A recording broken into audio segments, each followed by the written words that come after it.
Celebox. Sa mainit at magulong syudad ng Maynila nakatira, si Daphne de Guzman, 26 anyos at isang janitress.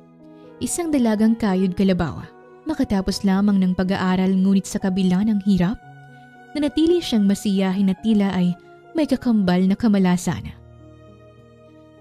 Lord naman good girl naman ako . Sa kabilang banda, naroon si Troy Alazar, 27 anyos, ang bugnuting CEO ng Mobile Incorporation Company. Lalaking lumaki sa karangyaan ngunit tila'y ipinaglihi naman sa kademonyuhan. Ano ba? Let go of me or I'll fire you.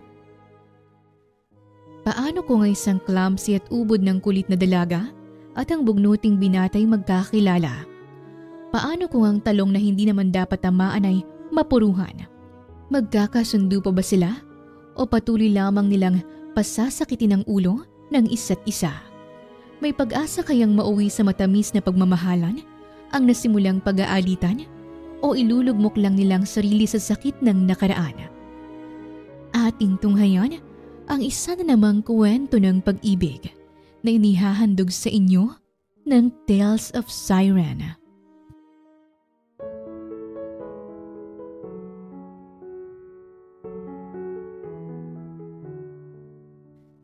Halos lumutaki ng mukha ni Daphne habang sinesermonan siya ng visor nila.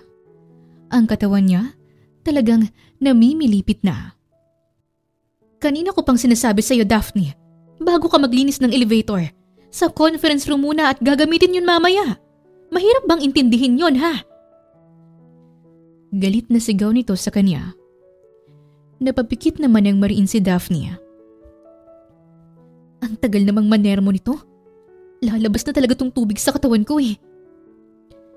Naiinis na niyang bulong sa isip at pilit pa ring nagpipigil ng sariling ihi. Sa susunod talaga na malalaman kung hindi mo sinusunod ang utos ko. Sisisantin talaga kitang babae ka. Kabago-bago mo, napakatigas ng ulo mo. Kanino ka bang nagmana, ha? Lalong napapikit si Daphne. Hindi na niya kayang magpigil. Talagang lalabas na. Ma'am, sorry. Inutusan lang po kasi ako ng manager dito na unahin ko muna po ang elevator at dadaan daw po ang CEO. Pasensya na po kayo, ma'am. Pero hindi ko na po talaga kaya. Lalabas na talaga siya. Natataranta niyang sabi at napahawak pa sa kasalanan niya. Napatalon-talon pa ito, tsaka na kumaripas ng takbo. Naiwan namang laglag ang pangani-ani. Anak nang, bastos talaga itong janitress na to. Hoy, kinakausap pa kita. Bumalik ka rito. Narinig pa ni Daphne ang malakas na sigaw nito. Hindi niya na yon nilingon pa at nagpalinga-linga mula sa kanan at kaliwa. Ano ba yan? Ang tagal ko nang nagtatrabaho sa kumpanya na to. Hindi ko pa rin matandaan kung saan gawi ang CR. Nagpatuloy sa pagtakbo si Daphne. Hinanap niya ang CR mula sa ground floor. Nang makarating siya doon, ay nakahinga siya ng maluwag pero ang lahat ng cubicle puno na ng mga nagsi-CR. Ano ba yan? Bakit ba napakamalas ko ngayon? Inis niyang wika sa sarili. Pagkatapos ay pumunta sa harap ng elevator para sa second floor naman niya tingnan. Ang elevator naman, napakatagal bumukas. Hays, kainis! Tinunto na lamang niyang mataas na hagdan. Tumatakbo siyang humahakbang doon nang mabilis hanggang sa marating niya na ang ladies' room. Subalit katulad ng nasa ground floor, puno rin dito. Hays, bakit ba lahat na lang puno? Ano to? Sabay-sabay talagang dumudumi at umiihi ang mga tao ngayon? Hay! Muli ay reklamo niya pagkatapos ay tinuntun muli ang hagdan at sa susunod na palapag nagpunta. Dahil ihing-ihi na, nasusungunan niya ang ilan niyang kapwa-empleyado. Ang mga itutuloy pinagtataasan na siya ng kilay at ang iba naman ay sinisigawan na siya. Pero dahil ihing-ihi, hindi na niya yun pinansin pa. Nang makarating sa banyo ng third floor, malakas na lamang niyang natapik ang noo niya sa pagkainis. Ano ba? May balat na ba ako sa puwet ngayon, ha? Bakit hanggang dito puno pa rin? May isang bakante pero under maintenance naman. Hay, Daphne, bakit ba napakamalas mo? Konsuminadong bulyaw niya sa sarili. Ang mga tao namang nakarinig sa kanya, napapatingin na lamang. Baliw ba yun? Napairap na lang sa inis si Daphne at tinunton ang 4th floor. Kung hindi pa ako makakahanap ng bakanting banyo, talagang maiihina ako sa pantalon ko. Aniya at muling kumaripas ng takbo. Pagkarating niya doon, nakalak naman ang pinto. Ay, puwisit! Naibulalas niya nang paulit-ulit niyang pihitin ang main door ng CR. Nako Daphne, pinaklose muna nila Madam Annie yan at ang balita, may nagmumulto raw. Sa 5th floor ka na lang muna mag-CR. Wika ng katrabaho niyang si Alice nang makita siyang pilit binubuksan ng pinto. Ibig namang maiyak ni Daphne. Napasandal na lang siya sa pinto habang ang mga binti niya ay nagkukrus na. Bakit ba ang pait naman ng buhay ko? Aba, gusto ko lang namang magbanyo eh. Bakit ang hirap-hirap naman? Ing-ihi na yung tao eh. Magkahalong inis at iyak na sabi niya. Si Alice naman, napapailing na lang ang ulo at iniwanan na ang dalaga, bit-bit ang map niya. Habang nagdadrama at nagpipigil ng ihi, isa namang lalaking napansin niyang lumabas mula sa men's bathroom. Biglain napatayo siya ng tuwid at nagpalingalinga sa paligid. Lumapit siya sa pinto ng CR ng mga lalaki at pinagmasdan ang loob kung may tao ba. Hindi naman siguro ako isusumpa ng mundo kung iihi ako sa CR ng panlalaki, di ba? Tanong pa niya sa isip. Bago pumasok ay muli niyang pinagmasdan ang paligid niya. Walang tao dahil doon kumakari pa siyang pumasok sa loob at saka binukas ang isang cubicle. Uy, ang galing! Bukas! Tuwang-tuwa at halos maiyak niyang sabi at saka agad pumasok. Inilak niyang pinto at mabilis na nagbaba ng pantalon at suot nitong underwear. Napapikit pa siya habang umiihi. Animoy, nabunutan siya ng tinik sa lalamunan at pakiramdam na lumilipad sa alapaap. OA na kung OA pero ang sarap talagang umihi. Ang natatawa pa niyang bulong sa sarili. Si Daphne de Guzman ay isang mahirap at gusgusing janitress. Mahirap lang ang buhay nila. Kamamatay lang ng nanay niya. Isang buwan ang nakakalipas dahil sa atake sa puso. Ang tatay niya naman, hindi na makakapamasada dahil sa katandaan. Malabo na rin ang mga mata nito. May isang beses pa ngang dumiretso ito sa patubig dahil nahilo habang nagmamaneho. Mula nga noon ay hindi niya na ito pinagtrabaho. Siya na lamang ang kumayod ng kumayod habang pinag-aaral niya ang kaisa-isa niyang kapatid na babae. Kasabay pa nun, nag-aaral din siya sa kolehiyo. HRM ang kurso niya at isa lang ang pangarap niya, makahanap ng afam at yumaman ng bonggang-bongga. Pagdating naman sa pisikal niyang itsura, maputi naman si Daphne. Matangkad din ito, matangos ang ilong, kulay brown ang kulay ng bilog na bilog niyang mga mata, at tuwid na tuwid din ang buhok niya. Dati kasi siyang sumasali sa mga pageant. Lalo na noong nasa elementary at high school pa siya, noong nabubuhay pa ang kanyang ina. Pero sinong mag-aakala na yung malamodel na dilag? Heto, at tagalinis na lang ng kubeta. Hay, nakaraos din. Nakaihi rin ako. Salamat sa Diyos. Ani at napa-sign of the cross pa, sabay pikita talagang nagdasal. Thank you Lord, kahit puro kamalasan ang buhay ko. At least, hindi niyo po hinayaan na maihi sa pantalon. Diyos ko 26 anyos na po ako. Iniisip ko pa lang yun at ang kahihiyan na sasapitin ko parang gusto ko na lang malagutan ng hininga. Natatawa niyang sabi at saka na naghugas at nagtaas ng underwear at pantalon niya. Napabungis-ngis din siya nang makita yung kulay ng ihi niya. Dilaw na dilaw.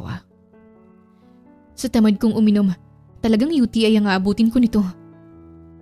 Aniya bago flinash ang inidoro. Nang pipihitin na niya ang pinto ay otomatiko niyang naramdaman ang kaba. Hala siya, bakit ayaw bumukas? Paulit-ulit niyang pinihit ang doorknob hanggang sa 2 kamay na nga niyang ginamit niya Pero ayaw pa rin bumukas noon at saka lang niya napansin ang nakapaskil sa pinto ng cubicle. Bawal ilak, sira ang doorknob. Hawakan mo na lang ang pinto kung taing-tai ka na. Basa pa niya sa nakasulat. Napangiwi siya ng bibig. Abay, abno yatang nagsulat nito eh. Hawakan? Hays, kaya manyaman ang kumpanya na to. Hanggang 38th floor nga tong building eh. Doorknob lang hindi makabili. Maktul na naman niya at saka'y pinanagurus ang magkabilang braso. Makalipas ang 3 segundo, muli niya ulit sinubukang pihitin. Napangawa na siya sa Ines. Bakit ba sa araw-araw na lumilipas? Bakit ba pamalas ako ng pamalas? Naiiyak niyang bulalas. Lord naman eh, good girl naman ako eh. Kausap niya sa kisame habang hawak pa rin ng dalawa niyang kamay ang doorknob. Teka Daphne, pa-OA ka ng pa-OA eh. Aniya at saka umayos ng pagkakatayo. Kapag sinipa ko itong pinto at nasira, tatakbo na lang ako ng mabilis at pupunta sa conference room sa floor na to at maglilinis. Oo, tama. Ganoon na nga lang para hindi nila ako pagbintangan na sumira nito. At saka hello, babae ako. Men's bathroom to. Kumbinsi pa niya sa sarili bago bumuelo at sinipa ang pinto. Pero hindi pa rin yun bumukas. Ah, matigas ka? Aniya at saka buong puwersa na sinipa ang pinto. Bumukas naman yon at napatingala siya sabay taas ng 2 kamay. Ang galing ko talaga! Sigaw pa niya habang humahalakhak sa sariling kalokohan pero ilang segundo lang. Narinig na niyang malakas na sigaw ng isang lalaking namimilipit sa sakit. Bigla tuloy siyang kinabahan at kagad na tinignan yung lalaki na para bang tinamaan ang pinto nung sinipa niya yun. Napasinghap na lang siya at 2 kamay na natakpan ng bibig. Ang lalaki kasi, nakayuko, namimilipit at hawak ang pang-ibaba nitong kasalanan. Patalon-talon pa ito na animoy palakang umaaray-aray. Hala ka, sorry po sir. Paumanhin niya sa lalaki at hindi malaman kung paanong tulong ang gagawin niya dito. Sinubukan niyang hawakan ang mga kamay nito pero ang lalaki, galit na iwinaksi ang kamay niya.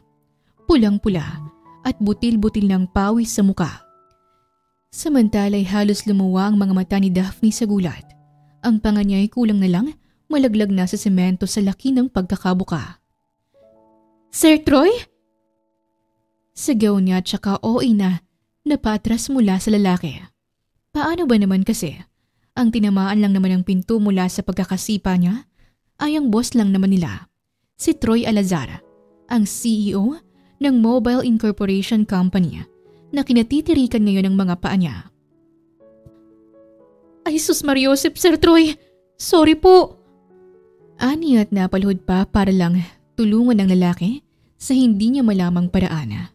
Si Troy naman, mas lalo lang nainis at muling iwinaksi ang kamay ni Daphne na pilit siyang hinahawakan. Ano ba? Let go of me or I'll fire you! Napakurap-kurap ng mga mata si Daphne. Ang bibig din niya, bahagyang nakabukas sa biglaan at malakas na pagsigaw na yun ng boss niya. Ano bang ginagawa mo rito sa men's bathroom ha?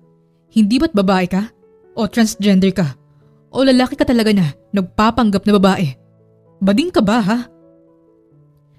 Bigla namang napabalik sa ulirat si Daphne at saka mabilis na tumayo at inayos ang sarili. Aba, sir boss, ako legit, straight at diretsong babae ano?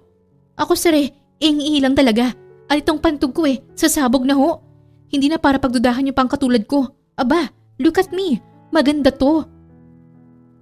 Aniya at saka patinanggal sa pagkakapusod ang buhok niya. Si Troy naman na namamalipit sa sakit, ilang segundong natulala habang iwinawagayway ni Daphne ang buhok niya. Natauhan lang siya ng kumindat-kindat pa ito sa harap niya. The heck! Ang tigas ng mukha mo! Lumabas ka nga dito! Labas! Si Daphne naman, napabalik na naman sa tamang ulirat at mabilis na itinali ang buhok niya. Ay sorry boss, lalabas na ho. Magpagaling po kayo, lalo na si Junjun. Makulit at kwela niyang sabi at saka pa kumaway sa hawak na kasilanan ng lalaki. Nanlaki naman ang mga mata ni Troy at kagad na sinamaan ang tingin si Daphne. Joke lang boss, ikaw naman. Bye-bye! Pahuling sabi ni Daphne at saka kumaripas ng takbong lumabas ng banyo. Si Troy naman naiwan na tulala at napatingin pa sa hawak niya. Ano bang babae yun? Sira bang ulo nun? Iiling-iling niyang bulong at saka muling napaaray. Ang sakit nun. Sa kabilang banda, halos magpalamo na nga lang sa lupa si Daphne. Anak ka ng aswang talaga, Daphne. Ang kapal ng mukha mong sagot-sagutin yung boss mo.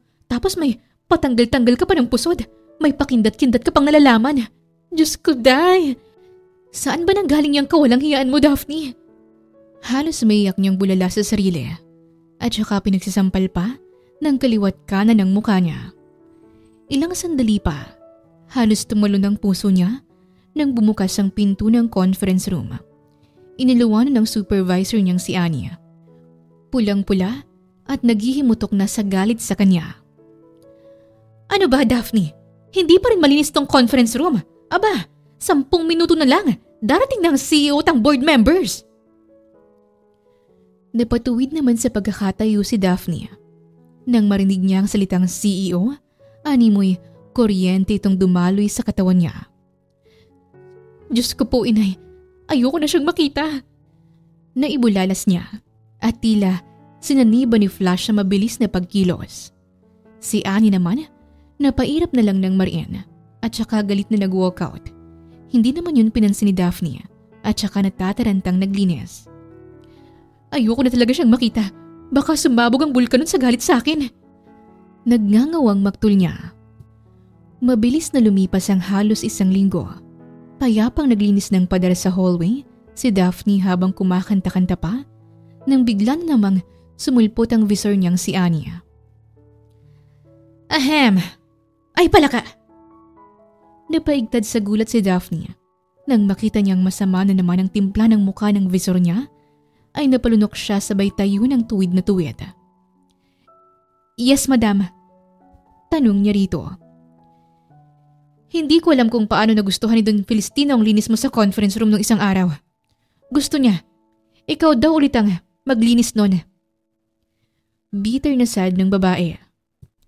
Si Daphne naman, animoy, nagkorteng puso ang mga mata. Talaga po? Nagustuhan ni Don Filistino ang linis ko? Si Don Filistino talaga? Ang papa ng CEO? Legit, madam? Inirapan naman siya ni Annie. Oo nga, paulit-ulit. Sige na, pumunta ka na sa conference room at linisin mo ulit yon. Asap. Malditang sabi nito na halos ikatalon-talon naman sa tuwa ni Daphne. Kinuha lang niya sandali ang bitbit niyang panlinis at saka na siya nagpunta roon. Gumamit na siya ng elevator.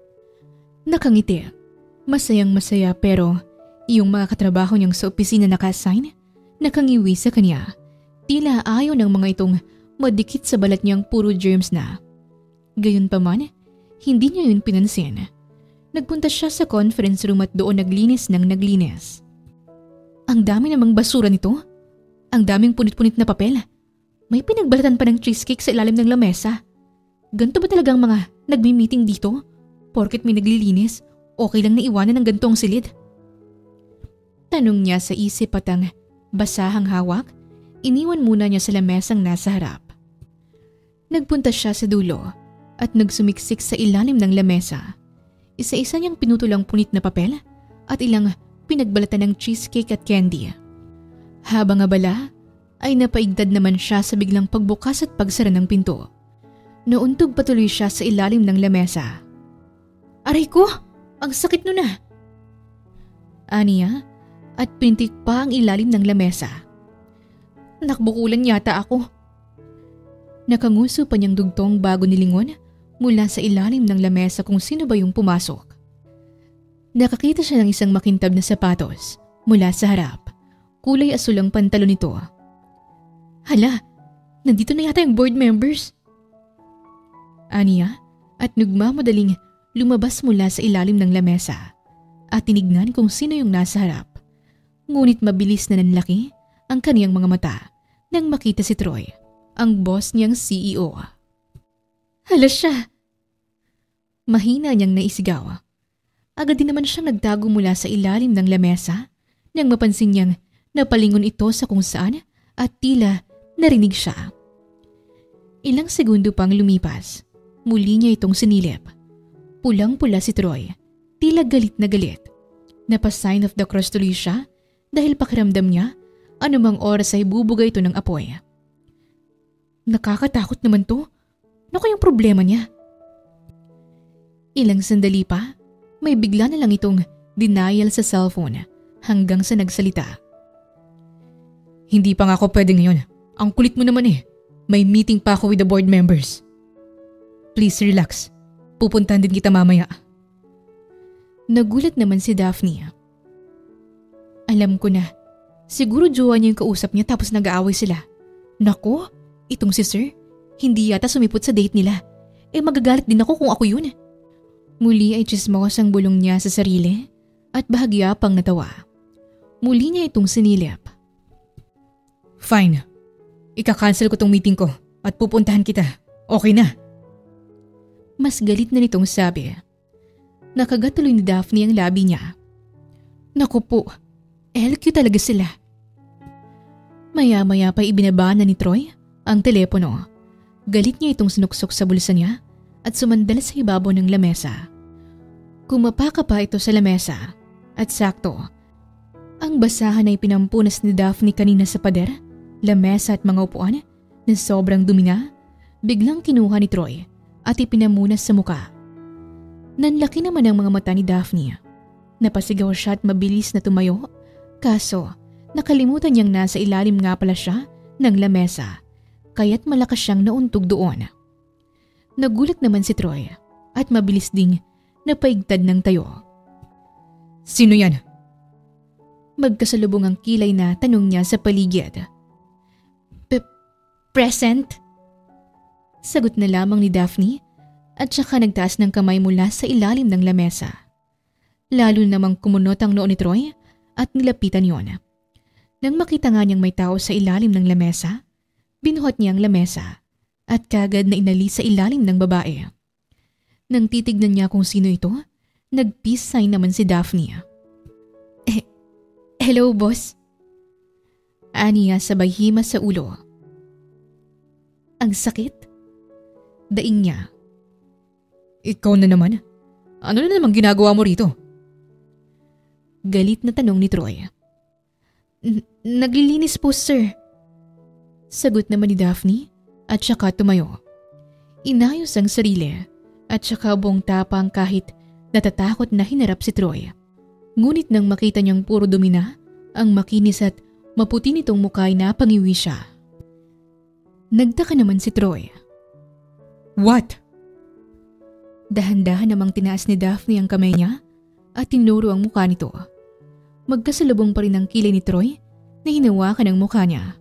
Pinahid niya yon at ganoon na lang ang panlalaki ng kanyang mga mata nang makita na sobrang dumi na ng kamay nito. What the? Lalong napangiwi si Daphne. Sir, yung po kasing basahan ko, ginawa po ninyong pamunas ng pawis. Shut up!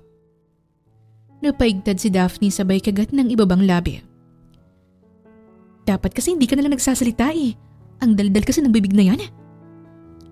Nakapikit niyang bulong sa sarili. Bakit ba kasi pakalat-kalat yung basahan na yan ha? At bakit ba kasi nandito ka? Conference room to, hindi kubeta. Napangiwi si Daphne. Ay wow sir ha, grabe. Abay, inutusan lang po ako ni madam. I said shut up. Muli ay sigaw nito na ikinatameme na lang ni Daphne. Alam mo ikaw, lumayas-layas ka sa harapan ko. Lalong nag-iinit ang ulo ko eh. Alis! Pagpapatuloy na sigaw ni Troy at saka mariing itinuro ang nakasaradong pinto. Napakamot ng ulo si Daphne. Ikaw naman sir, papalayasan mo na nga lang ako. Hindi mo pa ako pagbubuksan ng pinto. Dapat binuksan mo muna. Biro niya.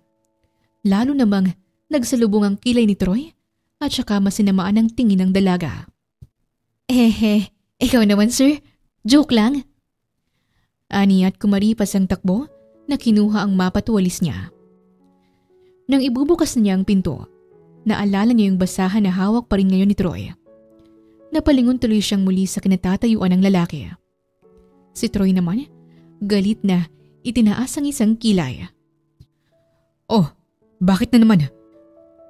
Ano na namang problema mo? Boss, yung basahan ko, kailangan ko yan. Magpupunas pa ako ng inidoro eh. Pabirong sabi ni Daphne. Nagulat naman si Troy, lalo na nang ma-realize niyang hawak pa pala niya ang basahan. Naibalibag niya tuloy ito nang wala sa oras sa mukha ni Daphne. Aray ang sakit ah! Aniya at saka inirapan ng boss niya. Pero nang mapagtanto din niya ang ginawa, muli niya itong nilingon at saka nag-peace sign. Joke lang sir, babush! Walang sinayang na segundo si Daphne at kagad na lumabas ng conference room. Nang makalabas, habol hininga niyang sinapo ang sariling dibdib. Diyos ko naman Daphne, bakit ba hindi mo mapigilan yung kamalditahan mo? Diyos ko ka, hindi talaga nakakagulat kung one day, isang araw, wala ka ng trabaho. Kaloka. Kinabukasan, elevator naman ang sinimulang linisin ni Daphne. Punas doon, punas dito. Ay, nakakapagod naman dito. Reklamo niya sabay punas ng pawis sa noo pagkatapos ay muling nagpatuloy sa pagpupunas ng padera. Habang abala sa ginagawa, nagulat na lang si Daphne nang biglang pumasok si Troy sa loob ng elevator kung nasaan siya. Hindi pa man siya nakakapag-react, ang binata, bigla na nga lang nadulas ng dahil sa basang sahig. Hala sir! Malakas niyang sigaw at mabilis na kumilos para saluhin si Troy. Nang masalo niya ito, ay nagkatitigan sila ng ilang segundo. Bigla ay kumabog ng mabilis ang puso ni Daphne nang mapatitig na tila nangungusap na mga mata ng binata. Pakiramdam niya'y nawala ang kahit anong nasa paligid niya. Para bang puro puti ang lahat at tanging si Troy na sinalo niya ang nakikita ng kaniyang mga mata. Ngunit nang dahil din sa madulas na semento, ang ilang segundo na pagkakasalo niya sa binata, hindi rin nagtagala. Hindi man lang nakapag-react si Troy nang mabilis ding nadulas ang kaliwang paa ni Daphne. Dahil doon, malakas na kumalabog silang dalawa sa basa at malamig na semento. Ang dalaga, aksidente tuloy na napahiga sa katawan ni Troy. Ngunit ang mas ikinawindang ng kaluluwa at pagkatao niya ay ang aksidente ring pagkakahalik niya sa binata. Nanlaki tuloy ng sobrang mga mata ni Daphne. Ganoon din si Troy, na tila sinemento ang katawan at hindi magawang makapag-react. Ang dibdib tuloy ni Daphne, animoy anumang oras, sasabog na talaga na tila isang bulkan. Samantalang mga office staff ni Troy, napapasok lang naman sana, nagulat sa biglang pagbukas ng elevator na ang boss nilang si Troy at ang janitress na si Daphne magkapatong at naghahalikan. Oh my God! Malutong nariyak ni Sydney, isa sa mga staff ni Troy. Doon lang nakabalik sa tamang wisyo sina Troy at Daphne. Bigla ay naitulak ni Troy ang katawan ni Daphne. Si Daphne naman ay tila sinampal ng katotohanan at realidad sa ginawang pagtulak ni Troy sa kanya. Ang buong mukha niya nang makita ang mga babaeng staff ni Troy na halos malaglag na ang mga panga sa semento, ang halos ikalubog niya sa kinatatayuan. Diyos ko po! Napapikit na lang niyang sabi at gusto nang lamutakin ng pagmumuka. Pag-agaw atensyon ni Troy, pagkatayo, at saka mabilis na inayos ang suot ng suit at ang kwelyong yun. Aksidente ang lahat ng nangyari. Ano man ang nakita niyo, wala yun. Pagpapaliwanag pa niya sa mga staff, pero pagkatapos niyang gawin yun, napakunot ang noo niya. Teka, bakit ba ako nagpapaliwanag sa inyo? Bigla ay galit niyang nasabi. Ang mga staff naman ni Troy, nakanganga pa rin at hindi na rin malaman kung ano ang i-react. Ang isa naman nilang kasama na baguhang vlogger, hindi na namalayang kanina pa pala niya na kukuhanan ng video ang dalawa. Muling nilinis ni Troy ang lalamunan. Bigla siyang nakaramdam ng init kaya maging ang necktie na suot niya, naluwagan niya nang wala sa oras. Hahakbang na sana siya para makalabas ng elevator at makalis sa nakakailang na sitwasyon na yon. Ngunit ang pinto, otomatiko at mabilis na nagsara. Nalaglag ang panga ni Daphne. Anak nang, kapag kami namalas ka nga naman. Bulong na reklamo ni Troy at saka tinadtad ng pindot ang mga button doon. Dahil ang direksyon ng elevator ay paakyat at marami rin ang mga naghihintay sa mas mataas na palapag ng gusali, wala silang magawa kung hindi ang hintayin yon bago bumaba ang direksyon ng elevator. Hay, ang alam ko, 30th floor to. Halos maiyak na bulong ni Daphne. Narinig naman yun ni Troy. Nilingon niya si Daphne nang nakataas ang isang kilay. Anong ini-emote mo riyan? Teka, yung mukha mo parang luging-lugi ah. Anito? At saka siya pinamewangan. Hoy, babae. Alam mo bang ikaw lang ang unang nakahalik sa labi kong to ha? Ang mahal-mahal ng maintenance itong bibig ko. Dinumihan mo lang. Sumbat ni Troy. Si Daphne lalong napatulala. Ako ang first kiss mo? Yes. At hindi ako makapaniwalang ikaw ang magiging first kiss ko. Malditong sabi nito. Si Daphne napakurap-kurap na lang ng mga mata at muling sinaluang dibdib. Oh my God! Ikaw rin ang first kiss ko eh. Ngumangawa na nitong sabi na sakto namang pagbukas ng pinto ng elevator at katulad sa naunang eksena, nakita't narinig yon ng mga tao. Bigla tuloy nagbulungan ang mga ito habang pumapasok sa elevator. Nagsisikuhan pa nga sila. Si Troy, nakapikit na lang ng mariin sa stress. Si Daphne naman, gusto na lang magpakain sa lupa. Kesa umaarte ka riyan, punasan mo na lang yung sahig bago may iba pang madulas. Gawin mong trabaho mo, Miss Daphne. Kung ayaw mong masagad ang pasensya ko sa'yo at sisantihin kita. Bulong ni Troy nang sikuhin ang braso niya. Mabilis namang kumilo si Daphne at ginawa ngang dapat naman talaga ay kanina pa niyang ginagawa. Lumipas ng napakabagal ang ilan pang minuto. Hindi na may paliwanag ni Daphne ang kabang nararamdaman, lalo na't habang papakit sila ng papakyat, ang mga tao parami rin ang parami. Hays! Inis na reklamo ni Troy. Nang unti-unti ay magsiksikan sila sa loob. Ani mo'y laman sila ng isang pampasaherong jeep na punong-puno na ng pasahero. Tumabi kayo! Galit na wika ng isang lalaking magkasalubong ang kilay. Isa rin siya sa mga empleyado ng kumpanya ni Troy. Tila hindi man lang nito namalayan o napansin na ang boss nila nasa sulok na siksik na siksik. Napabuntong hininga na lang si Troy. At dahil nagsiksikan na nga't nasa sulok sila ni Daphne, hindi nila maiwasang magdikit na dalawa. Napaharap na lang si Troy sa dalaga. Wala sa oras ay na-corner niya ito. Pilit na pinipigilang masiksik ito sa dulo at pakiwari niya ay nasusuffocate na ito. Diyos ko po, bakit ba nangyayari to? Konti na lang talaga, magyayakap na kami rito. Napapapikit niyang bulong sabay pikit ng mariin. Napansin naman yun ni Troy. Napangisi siya nang hindi niya namamalayan. Ang cute. Bulong niya sa isip at saka napangiti pero nang ma-realize ang sinabi ng utak at ang ngiting pinakawalan, kagad niya ring binawi yon at saka mabilis na uminit ang ulo.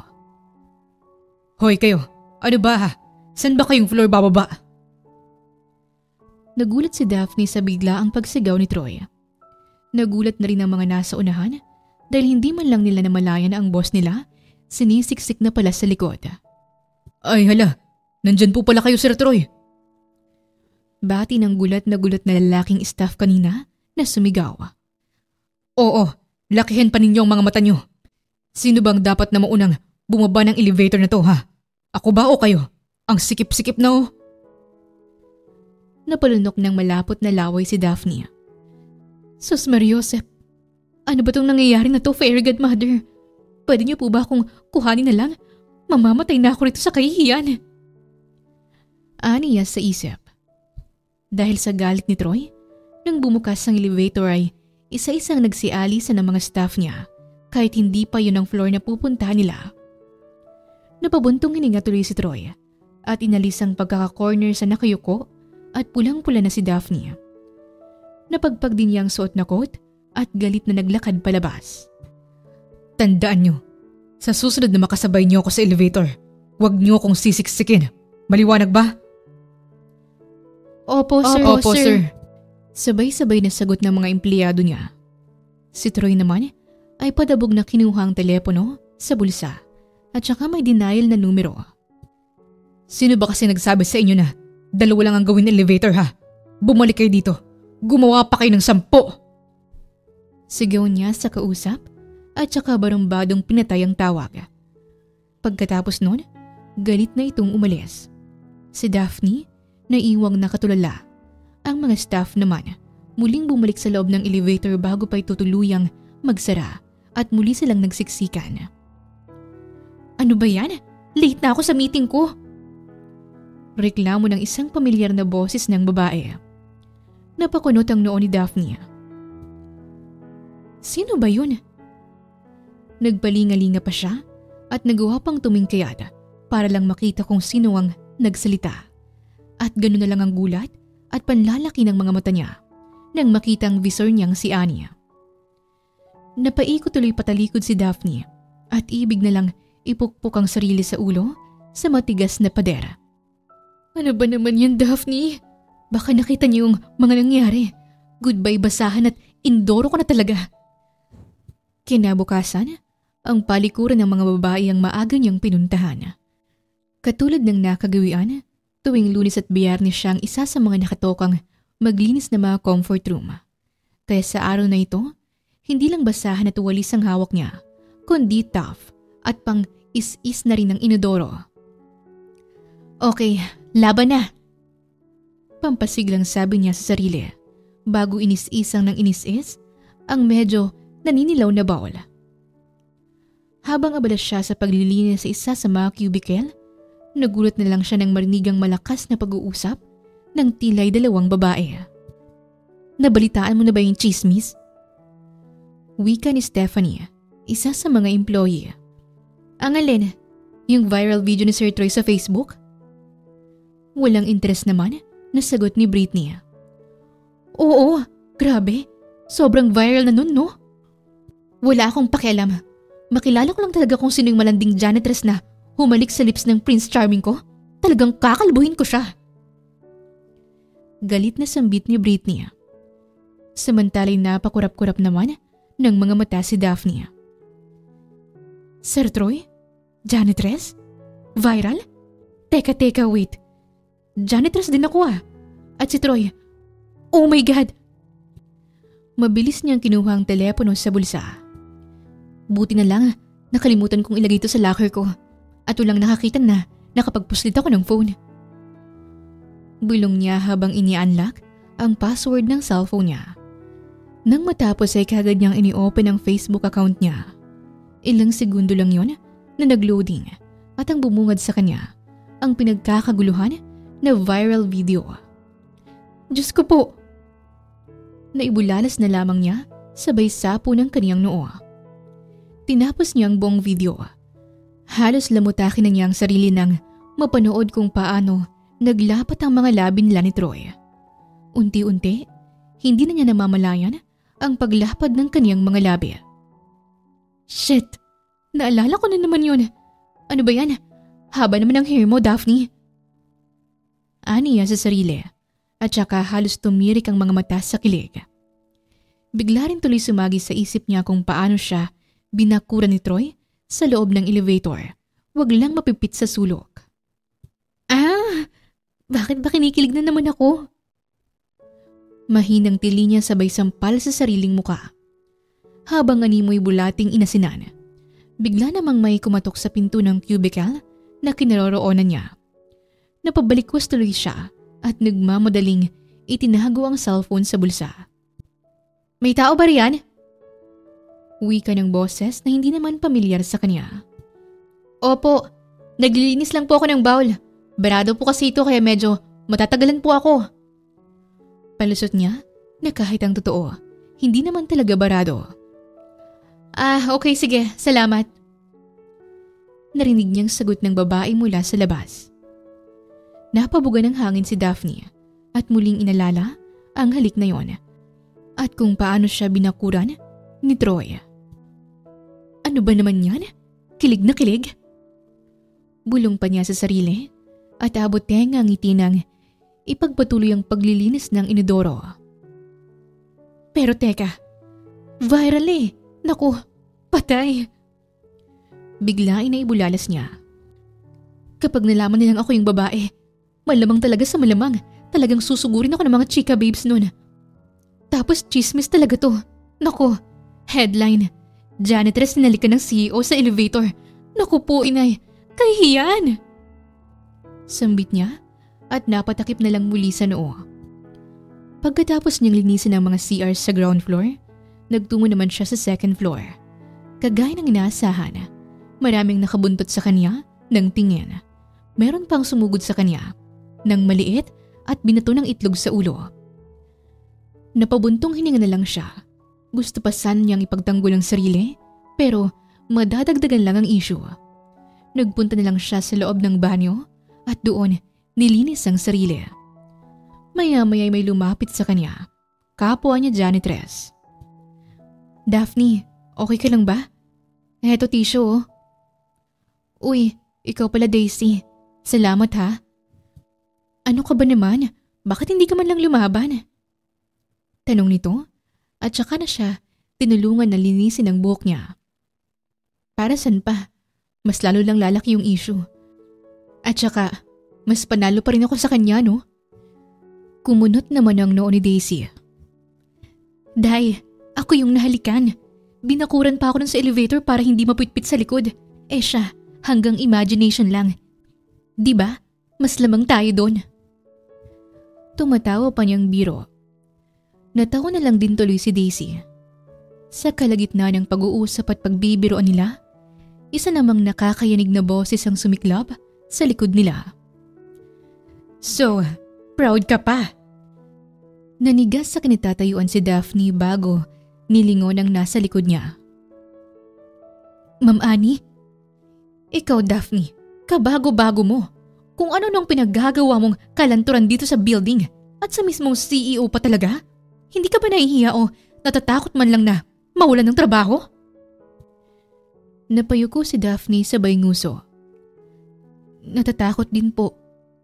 Oh, ayun naman pala eh. Kaya tuminukat lubayan mo ang boss natin. Alam mo, ganito na lang. Para malayo ka sa issue at maging reyna ka na lang ng mga inidoro. Monday to Friday, sign na nakasign ang comfort room ng girls mula ground floor hanggang 20th floor. Naintindihan mo? Hala siya. Malalasog buto ko, ma'am. Then you're fired. Joke lang, ma'am. Ikaw naman, hindi mabiro. O sige po, ako na pong bahala sa mga inidoro mula ground floor hanggang 20th floor. Gusto niyo hanggang 30th floor pa eh. No problem. Caring-caring na mga muscles at buto-buto ko sa katawan. Nakangiti niyang biro, pampalubag loob lang. Ang visor naman nila, inirapan lang siya at saka iniwan. Si Daisy na nasa tabi niya, tinapik na lang ang balikat niya. Okay lang yan, ang mahalaga, ikaw pa rin ang reyna. Nang mga inidoro nga lang. Kibit balikat nitong sabi at nagpaalam na rin na aalis. Naiwan na lang na nakangiti ng pilit si Daphne. Nilingon din niya ang sarili sa salamin at saka halos maiyak sa pighati. Ang lakas naman ng apog kong dagdagan ng 10 palapag pa yung lilinisin kong kubeta. Grabe, saan ba nanggagaling tong lakas ng loob na to at kakapalan ng pagmumukha ko? Pero okay lang yan. At least, reyna ka diba? Malay mo next time, sa puso naman niya. Ay? Muli ay nagtitili siya sa kilig habang kinukuskos ang mga inidoro. Lumipas ng mabilis ang maraming mga araw. Naging tahimik ang buhay ni Troy sa pagtatrabaho pero hindi niya maiwasan ang manibago. Ang tagal ko nang hindi nakikita yun. Bulong niya habang napapaisip. Lulan siya ngayon ng kaniyang opisina. Ang kaniyang lamesa, puno ng mga papeles na dapat niyang pag-aralan at pirmahan. Napabuntong hininga siya. Isinandal niya ang likod sa swivel chair na kinauupuan niya. Muli niyang inalala ang mga araw na nakikita niya ito at sinisira ang araw niya. Lalo na yung huling beses nilang pagkikita. Yung aksidenteng halik na hanggang ngayon, sariwa pa rin sa kanyang isip. Bakit parang kanina ka pa yata nakangiti dyan? Natauhan si Troy nang marinig ang tinig ng ama. Hindi Nag-uunat lang, Dad. Ngumisi naman ang matanda at saka nahiga sa bakanteng sofa. Si Troy naman, napailing na lang. Nakagat pa niya ang ibabang labi. Ngunit mabilis ding natauhan. Teka, bakit ba araw-araw kong naiisip ang halik na yun? Nothing special. Nagkibit balikat siya at saka na muling ipinagpatuloy ang ginagawa. Muli naging mabilis ang paglipas ng mga oras at araw. Talagang hindi na niya maiwasang hanap-hanapin si Daphne. Ano bang nangyari ron? Bakit hindi ko na siya nakikita? Tinanggal kaya siya? O nag-resign? Hay, ewan. Tumayo siya mula sa pagkakaupo sa sofa. Muli ay lulan siya ng opisina. Makapagpahangin muna nga sa labas. Bulong niya. Ilang minuto siyang nagpaikot-ikot sa building. Kinamusta niya rin ang trabaho ng ilan niyang mga empleyado. Natuwa naman siya dahil productive ang mga ito. Habang naglalakad ay nakaramdam siya ng kailangan niya munang gumamit ng banyo. Kaya't imbis na pumunta pa sa kabilang opisina, ang banyo muna ang tinuntun niya. Ngunit bago siya makapasok doon, isang babaeng janitress ang biglang lumabas sa CR ng mga babae. Ang katawan niya, otomatikong nagtagos sa gilid ng men's bathroom. Patago niyang pinagmasdan si Daphne na ngayon. Halatang pagod na pagod. Butil-butil na rin ang pawis nito sa noo. Hoy Daphne, hindi ka ba magla-lunch? Tara na, sabay ka na sa akin. Wika ng kasama nitong janitress na sa mukha lang kilala ni Troy. Ay nako, okay lang. Sige na, kumain na kayo. May isa pa kasi akong bowl na lilinisin eh. After nun, sunod na rin ako. Nakangiti. Tila walang pagod na iniinda. Lalong natahimik si Troy. Mas lalo pa niyang pinagmasdan ng palihimang dalaga. Hi Daphne, ang linis dun sa second floor ah. Ang bango ng mga toilet dun. Ang sarap jumebs. Biro pa ng isa sa mga IT niya. Aba syempre, expert yata ako sa paglilinis ng inidoro. Aba, hinahalikan ko pa yun oh. Flying kiss, mwah-mwah. Biro ni Daphne na may panguso-nguso pa. Napangiwi naman si Troy at hindi na lang namalayan ang sariling natawa. Kadiri ka talaga Daphne. Puro kakalokohan. O siya. Mauna na ako at may pinapatapos pa sa aking website si Sir Troy. Tumango naman si Daphne at masayang nagpaalam. Pagkalis ng kausap niya, napansin ni Troy ang mabilis na pagbabago ng ekspresyon nito. Bigla itong nalungkot at ang magkabilang braso sabay na bumagsak. Gusto ko ng siopaw. Bulong ni Daphne. Sapat naman para marinig na ni Troy. Natawa naman si Troy ng mahina. Akala ko naman kung anong problema niya. Anito at napaigtad na lang nang naglalakad na pala ito at malapit ng mapadaan sa pinto ng men's bathroom. Tumatakbo tuloy siyang pumasok sa loob. Nang makita ang sariling refleksyon sa salamin, wala sa sarili niyang nasampal ang muka.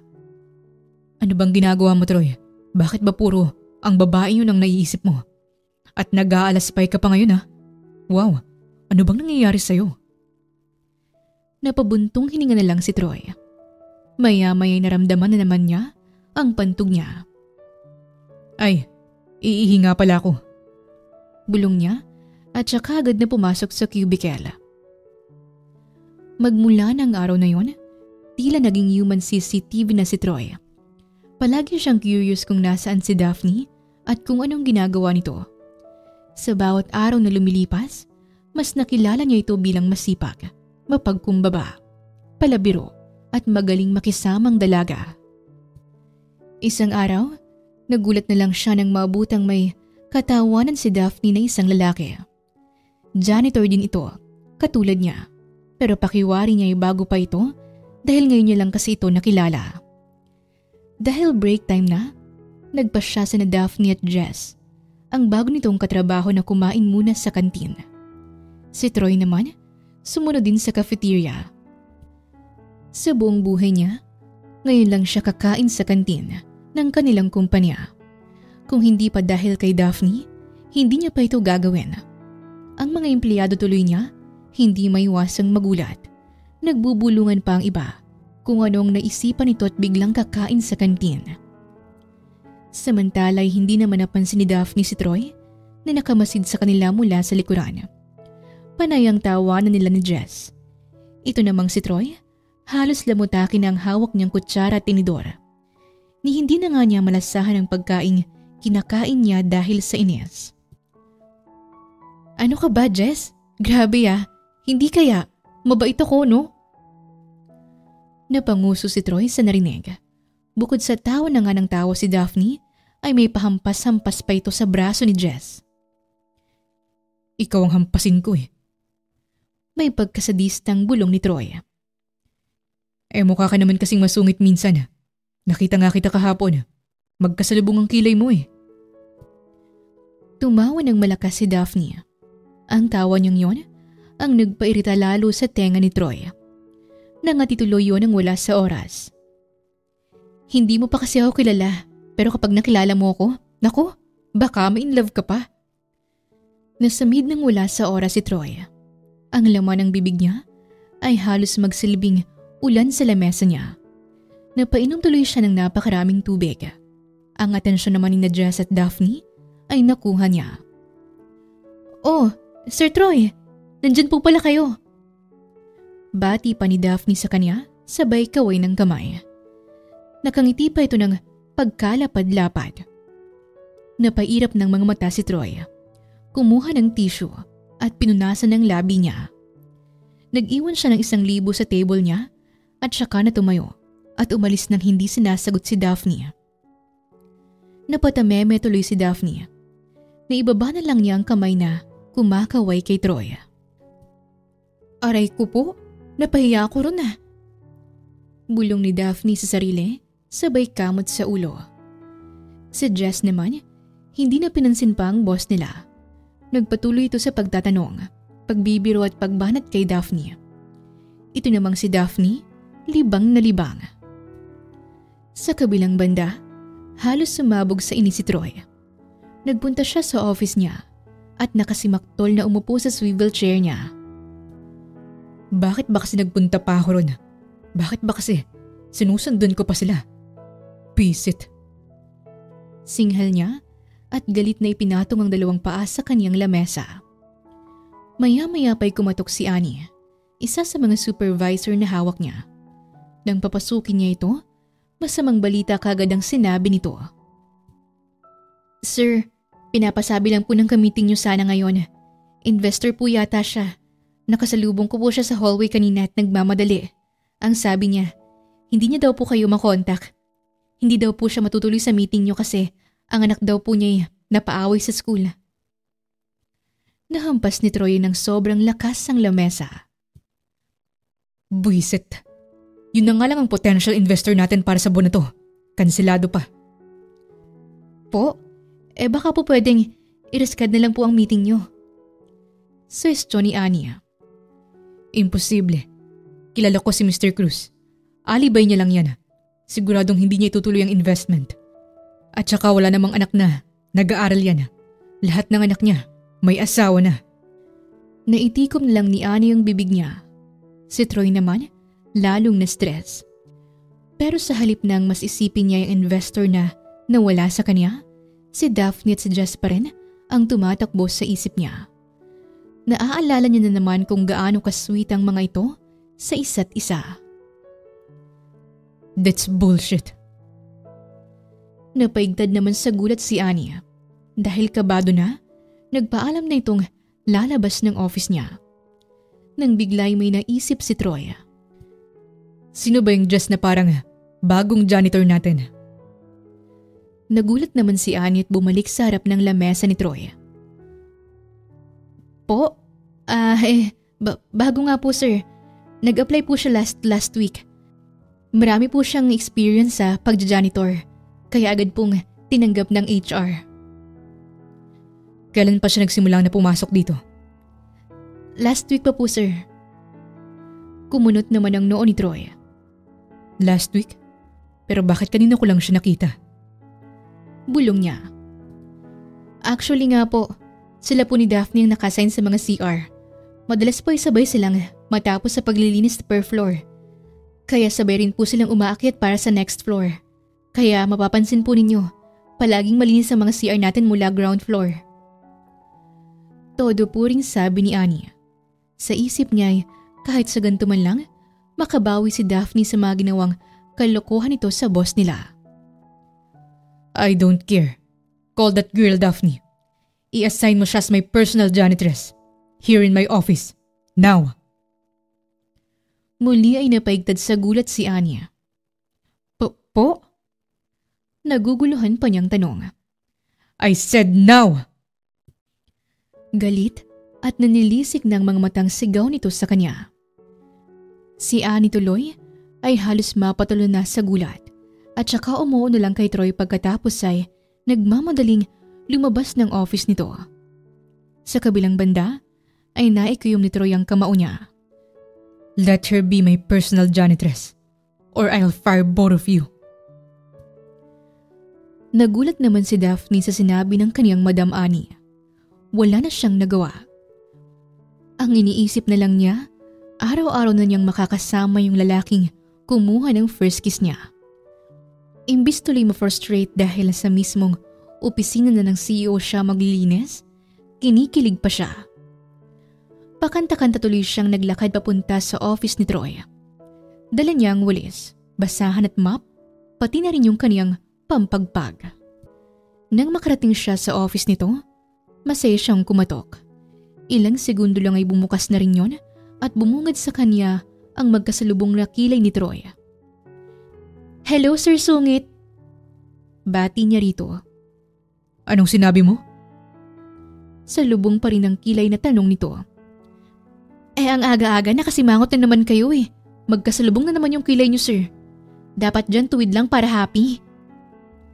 Magiliw niyang sabi, sabay lahad pa ng dalawang kamay sa ilalim ng baba. Bahagyang napangising may kasamang ngiti naman si Troy. Kulit talaga. Bulong niya sa isip. Sige na, pumasok ka na at pakilinisin mo ang office ko. Maalikabok na dyan. Ayoko nang marumi. Yes boss, got it. Puno ng energy, nasagot nito. Sabay kuha ng pampagpag at basahan at sinimulan na ang trabaho. Nakangiti naman siyang pinanood ni Troy. Umupo pa nga ito sa swivel chair niya. Nagkukunwari na may binabasa at pinipirmahan pero ang totoo, pinapanood lang siya nito. Sir, ang kalat nga rito. Hindi yata kayo nagpupunas eh. Tingnan mo tong cabinet mo. Pwede na ako mag-drawing gamit ang daliri ko. Tapos tong mga libro mo, sabog-sabog. Dati ka bang adik? Aray! Otomatikong napatayo si Troy mula sa pagkakaupo nang marinig na sumigaw si Daphne. Mabilis niya itong nilapitan at habang namimilipit ito, animoy palakang patalon-talon habang hawak ang hinlalaking daliri sa paa na nabagsakan ng makapal na libro. Aray ko po, inay! Kasakit! Si Troy naman, hindi malaman kung matatawa ba o maawa. Ang itsura kasi ng mukha ni Daphne, para bang nilamutak na papel na hindi malaman. Mangilid-ngilid pa ang luha nito dahil sa sakit. Ayan kasi, panay ka kasi reklamo. Ang dami-dami mong alam sabihin. Natatawa niyang aniya bago tinulungan ng dalaga. Mamamatay na lang yung kuko ko. Binungangaan pa ako. Pabulong namang sabi ni Daphne na narinig naman ang binata. Natawa tuloy si Troy at saka inalalayan si Daphne na makaupo sa sofa. Paputol na ba natin? Biro pa ni Troy. Hala, grabe ka sir ah. kung yan kaya ang ipabutol ko. Sabay nguso nito sa ibabang parte niya. Nakaupo kasi si Daphne sa sofa habang si Troy naman ay nakaupo sa harap niya. Hawak ang paa niya. Napatayo tuloy nang wala sa oras si Troy, sabay hawak sa alaga niya. Hoy, hindi magandang biro yan. Masakit yun. Kumunot ang noo ni Daphne sa naging reaksyon ni Troy. Pero nang mapagtanto niya ang tinutukoy nito, ay hagalpak siyang natawa. Grabe ka naman sir, hindi naman yung talong mo ang tinutukoy ko, yung paa mo. Bigla namang nag-init ang buong mukha ni Troy. Mula sa pagtawa, ay otomatikong nagbago ang ekspresyon ng mukha niya at nagsalubong na lang ang kilay. You only have 15 minutes to clean my entire office. Kapag hindi ka natapos, you're fired. Sigaw nitong nagpalaglag sa panga ni Daphne. Ano po? 15 minutes? Itong buong office na to? Abay, kasing laki na to ng bahay namin eh. Hindi ko nga matapos linisin yun ng 3 oras tapos ito, 15 minutes? Shut up! Pagputol nito sa sinasabi niya at saka agad na nag-walkout. Padabog nitong isinara ang pinto niya. Animoy na estatwa naman sa kinauupuan si Daphne. Napa-sign of the cross na lang siya. Lord, pahingi po ng superpowers please. 15 minutes lang. Maiyak-iyak niyang sabi at kahit na masakit ang paa at umiika, ipinagpatuloy na nga niyang paglilinis. Isang araw, napansin ni Troy ang itsura ni Daphne.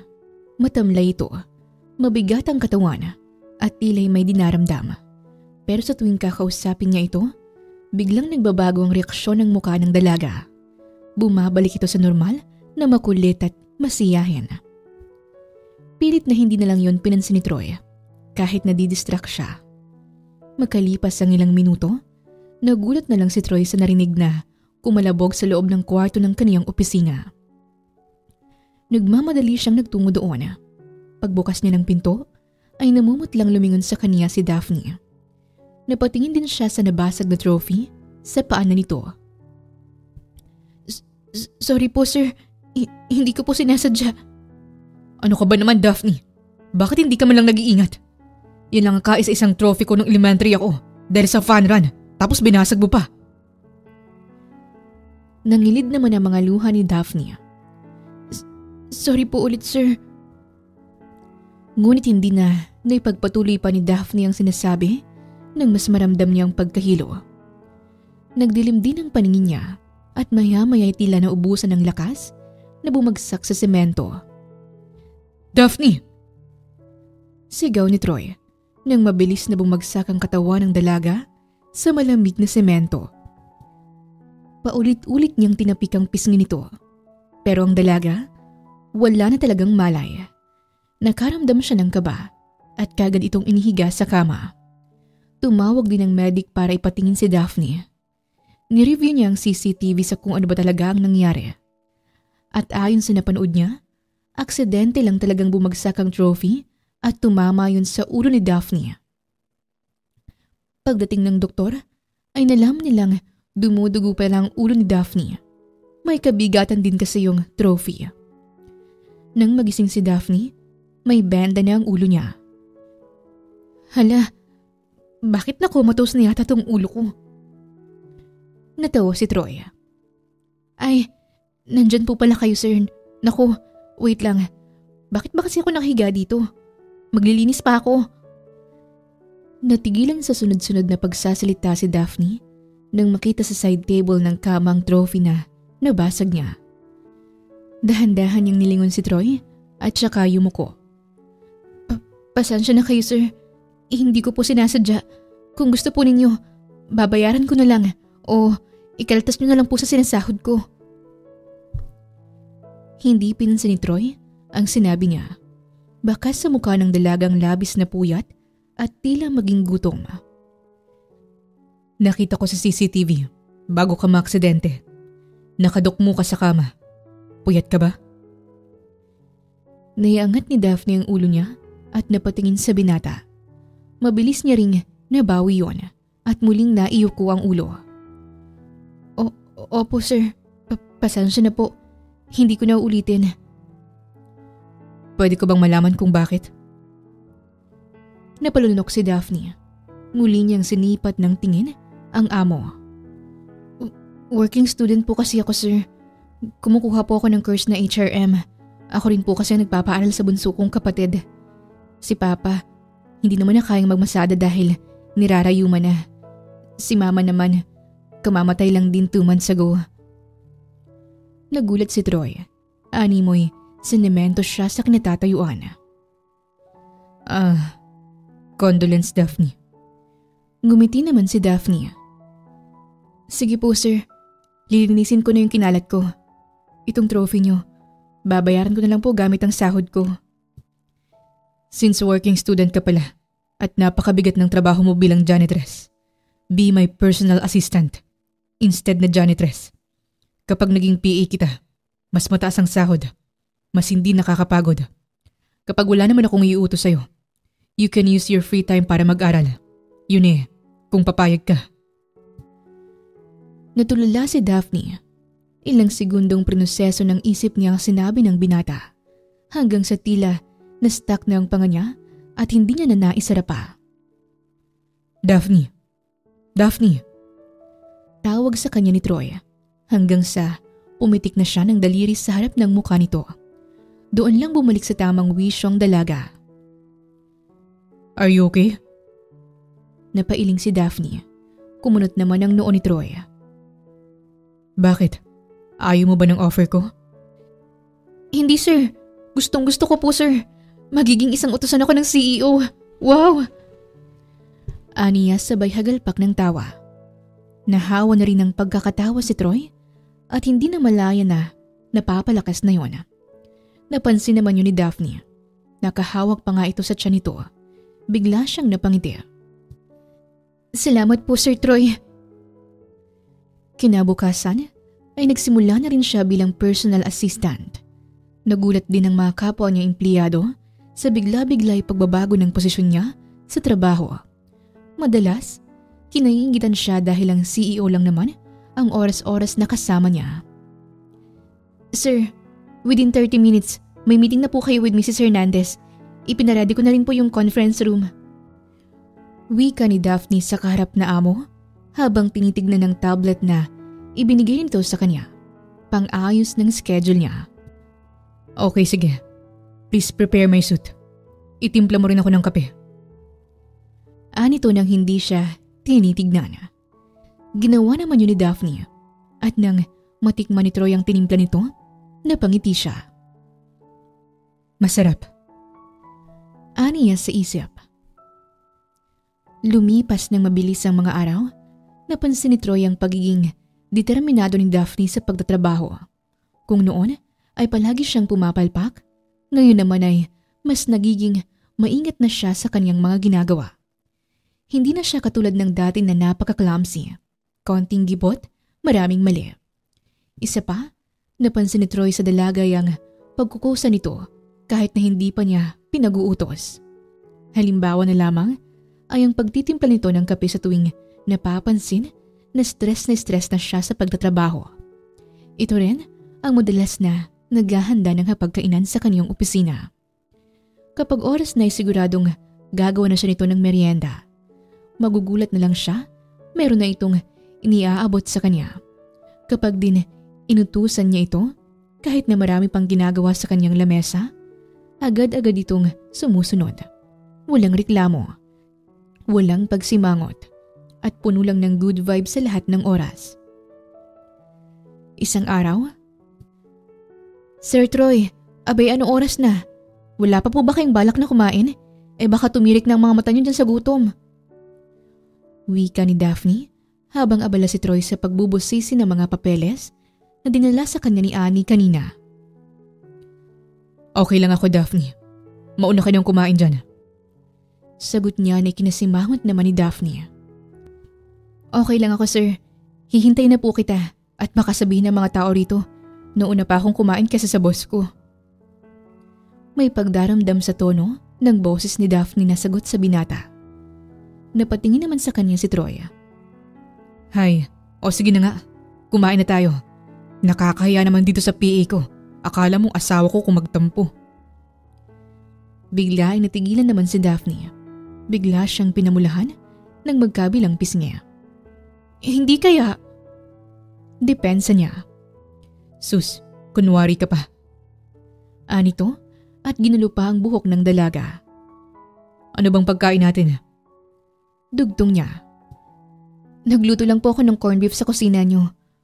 Wala na po kasi kayong stock dito sa kusina eh. Kanina pa po ninyo ako ayaw pansinin. Hindi tuloy ako makapag-decide kung ano bang gusto ninyong kainin. Nagkaramdam tuloy ng guilt si Troy.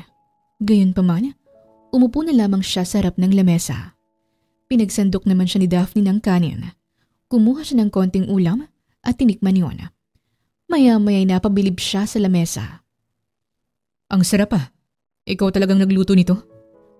Yes sir. Abay, magdududa pa po ba kayo Tayong dalawa lang naman dito.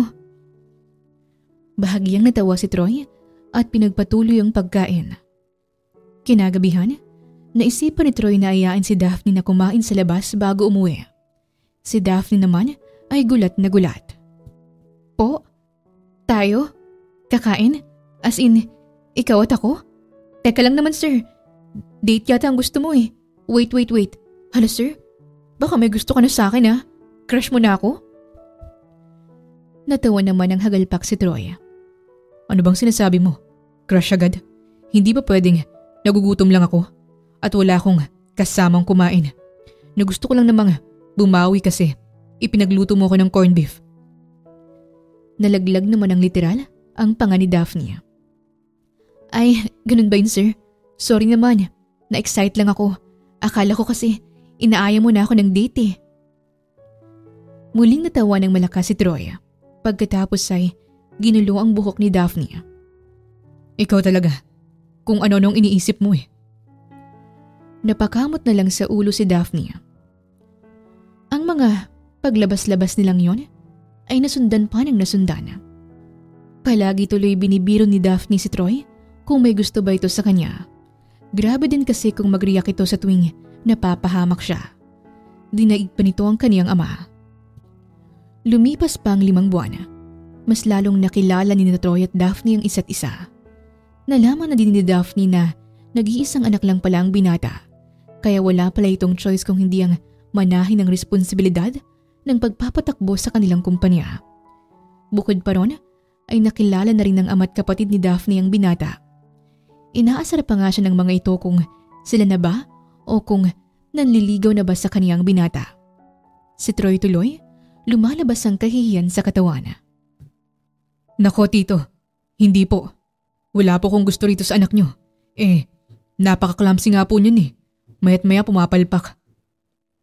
Hoy, grabe ka naman sir. Nag-behave na nga ako Natawa naman ng malakas ang ama nito, lalo na ang kapatid niya. Sus, kunwari pa si ate. Naku Kuya Troy, for sure, yang kilig ni ate na yan, yang ngiti niya na yan. Naku, crush ka niyan. Kilala ko ang kapatid ko sir. Baka nga pinagpapantasyahan ka na niyan sa gabi Hoy Danica, manahimik ka nga. Abay boss ko yan. Gusto mong mawalan ako ng trabaho at mahinto ka? Ikaw talaga? Sita naman nang namumulang si Daphne sa kapatid niyang si Danica. Asus, kunwari pa. Pero maniwala ka sa akin kuya. Crush ka nitong kapatid ko. Nako, in denial lang yan. Danica, tumigil ka nga. Galit na sabi ni Daphne pero ang totoo, talagang hindi na niya alam kung ano ang mukhang ihaharap sa binata. Lalo na't alam niya sa sarili niyang noon pa talaga siya humaling na humaling sa sariling amo niya. Si Troy naman sa kabilang banda ay napapailing na lang habang natatawa. Ang ngiti sa labi niya, totoong totoo, napaka-pure, puno ng saya at kilig na sana isang araw kaya na rin niyang aminin ng katotohanan. Muling lumipas ang 1 buwan. Dumating na rin ang araw na pinakahihintay ni Daphne. Iyon ay ang makarating sa Paris kung nasaan ang international meeting with the investor ni Troy. Dahil siya nga ang PA nito, kailangan na sumama siya. Pero nang araw na makarating sila doon, hindi inaasahan ni Daphne ang susunod na mga mangyayari. Dinala siya ni Troy sa Eiffel Tower. Sakto, 7:00 ng gabi. Teka lang boss, dito po ba yung meeting nyo? As in dito mismo sa Eiffel Tower? Nagtataka pang tanong ni Daphne habang manghang-mangha sa nakikita. Kulang na lang ay malunod siya sa kagandahan ng Paris. Pero nagulat siya nang bigla na lang hawakan ni Troy ang magkabila niyang kamay. Nakaramdam tuloy siya ng kakaibang kaba na hindi niya alam kung magugustuhan ba niya. Mai-excite? Maiiyak? O kung ano pa man. Bakit po, sir? Biglang natawa si Troy pero nanatiling hawak nito ang kamay niya.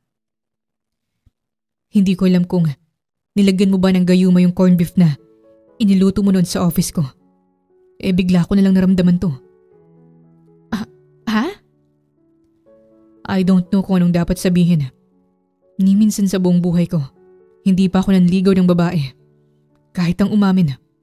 Never ko pang ginawa pero nandito ako ngayon. Dinala ka rito sa Eiffel Tower para lang sabihin sa'yo nga.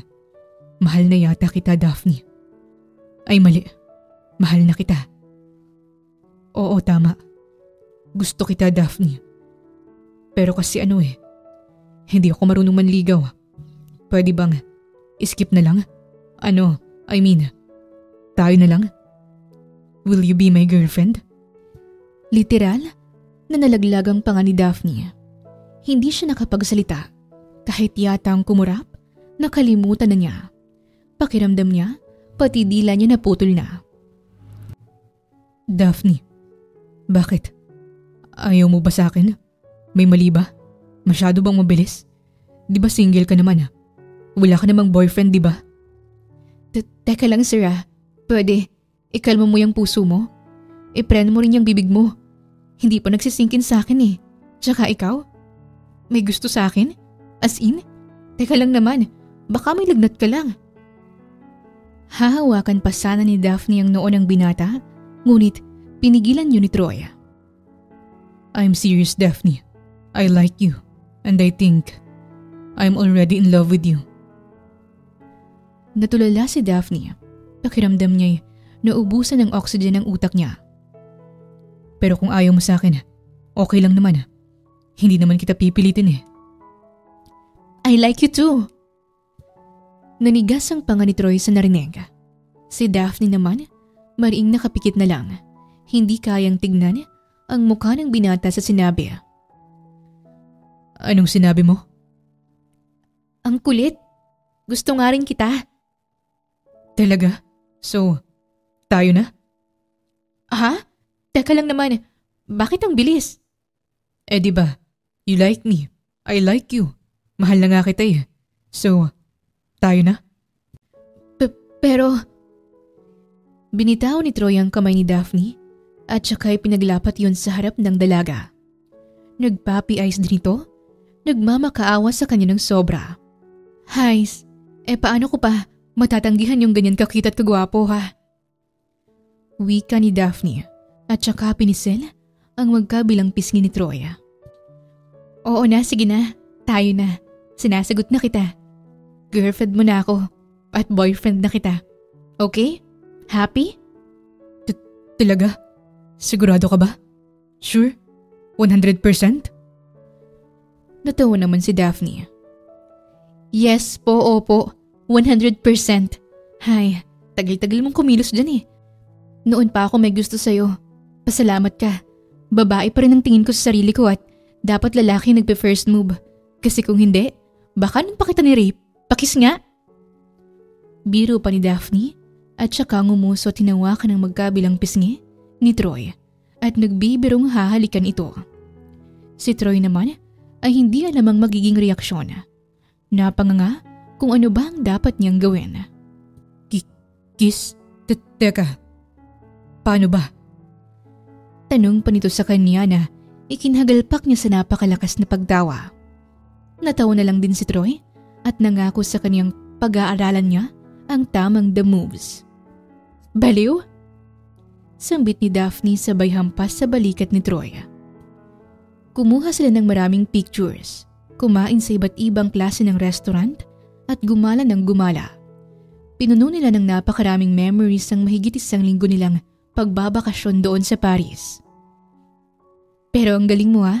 Akala ko pa naman may Kikitain talaga tayong investor dito. Aamin ka lang pala. Pwede namang doon na lang sa office eh. Ayoko. Ayoko doon. Ang cheap. Ngayon na nga lang ako aamin. Hindi ko pa ba e-effortan? Banat ni Troy sa nobya. Sabay sabi ng, I love you. Si Daphne naman, halos mangisay na sa kilig.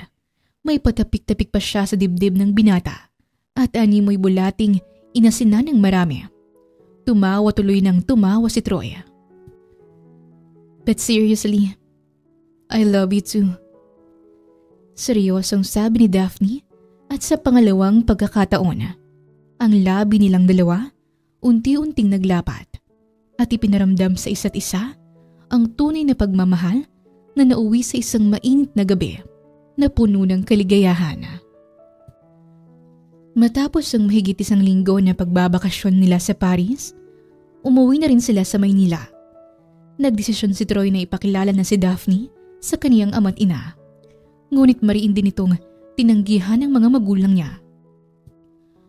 Ano ka ba naman, Troy? Bakit ka nakikipagrelasyon sa babaeng yan? Hindi ba't engaged ka na kay Krisha? Galit na tanong ng ina ni Troy na si Doña Esmeralda. Kumunot naman ang noo ni Daphne. Bigla siyang nagtaka. Sino si Krisha? Anong engage ang sinasabi nito? Paano mangyayari yun eh? Siya ang girlfriend ni Troy. Nataranta naman si Troy. Hindi pa niya kasi nasasabi kay Daphne ang tungkol kay Krisha. Wala din naman kasi siyang balak seryosohin si Krisha. Dahil nga, ini-engage lang naman sa kanya ito. Hindi naman talaga niya mahal ang babaeng yun. Tamang kababata niya si Krisha pero hindi para pakasalan niya at makasama hanggang sa dulo ng buhay niya. But mom, alam mo namang ayoko kay Krisha. Sinabi ko naman sa inyo, hindi ko hahayaan na itutuloy niyo ang kasal na hindi ko naman gusto. Kung meron man akong gustong pakasalan dito, yun ay walang iba kundi ang girlfriend ko. Malinaw yun, mama. Matagal na nating napag-usapan to. Matagal ko nang sinasabi sa inyong itigil niyong kalokohan na to dahil hindi ko hayaan na mangyari ang gusto niyo ni Papa. Kaya please lang, si Daphne ang mahal ko. At si Daphne lang ang pakakasalan ko. Matigas na sambit at pangangatwiran ni Troy habang hawak niya ng mahigpit ang kamay ni Daphne. Hindi maaari ang gusto mo, Troy. Meron ng petsa ang kasal niyo ni Krisha. Hindi na para tumanggi ka dahil alam mo kung anong pwedeng mangyari. Alam mo naman na ang pamilya ni Krisha ang sumunod na may pinakamalaking share sa ating kumpanya. Kapag hindi natutuloy ang kasal, posibleng hindi na sila mag-invest or bawiin nilang investment nila sa atin. Paano na ang kumpanya kapag nangyari yun? Gugustuhin mo ba ng dahil lang sa babaeng yan masisirang pinaghirapan namin ang mama mo? Na mawawala ang kumpanyang mamanahin mo. Sumagot ka, Troy. Mamili ka. Ang babaeng yan o ang magandang kinabukasan mo. Napahigpit ng pagkakahawak si Troy sa kamay ni Daphne. Buong buhay ko, wala akong ibang ginawa kundi ang pagsilbihan kayo. Lahat na lang, sinunod ko. Basta sinabi niyo, kailan ba ako tumanggi? Ngayon lang naman, di ba? Bakit hindi niyo kayang unawaan at pagbigyan ng anak niyo? Anak ba talagang turing niyo sa akin? O ginawa niyo lang akong puppet na pinapasunod din niyo para sa pansarili niyong kaligayahan? Makahulugan na wika at panunumbat ni Troy. Kung hindi niyo matatanggap si Daphne bilang girlfriend ko at bilang mapapangasawa ko sa hinaharap, I'm sorry, Mom and Dad. Pero bababa ako bilang CEO ng kumpanya. Pahabol niyang sabi at saka na hinila si Daphne palabas ng bahay nila. Dinala niya ito sa parking lot. Pinagbuksan ng pinto at pinapasok. Pagkatapos ay nagpunta siya sa driver's seat at pinaharurot ang kotse. Nagpunta sila sa isang tahimik na lugar. Sa lugar na laging pinupuntahan ni Troy sa tuwing hindi siya makahinga ng dahil sa pananakal ng kaniyang mga magulang. Isa yung daan na hindi masyadong nadadaanan. Napapaligiran yun ng matataas na puno at mga bukid. Presko ang hangin, maaliwalas ang paligid at sapat na para makahinga ng maluwag. Doon ay kinausap niya si Daphne at ipinaliwanag ang mga narinig niya kanina. Ang tungkol kay Krisha, ang engagement, ang darating na kasal at kung ano-ano pa ang pinagdadaanan niyang hirap sa kamay ng kaniyang mga magulang. Dahil nga mahal na mahal ni Daphne si Troy, ay inintindi niya ito.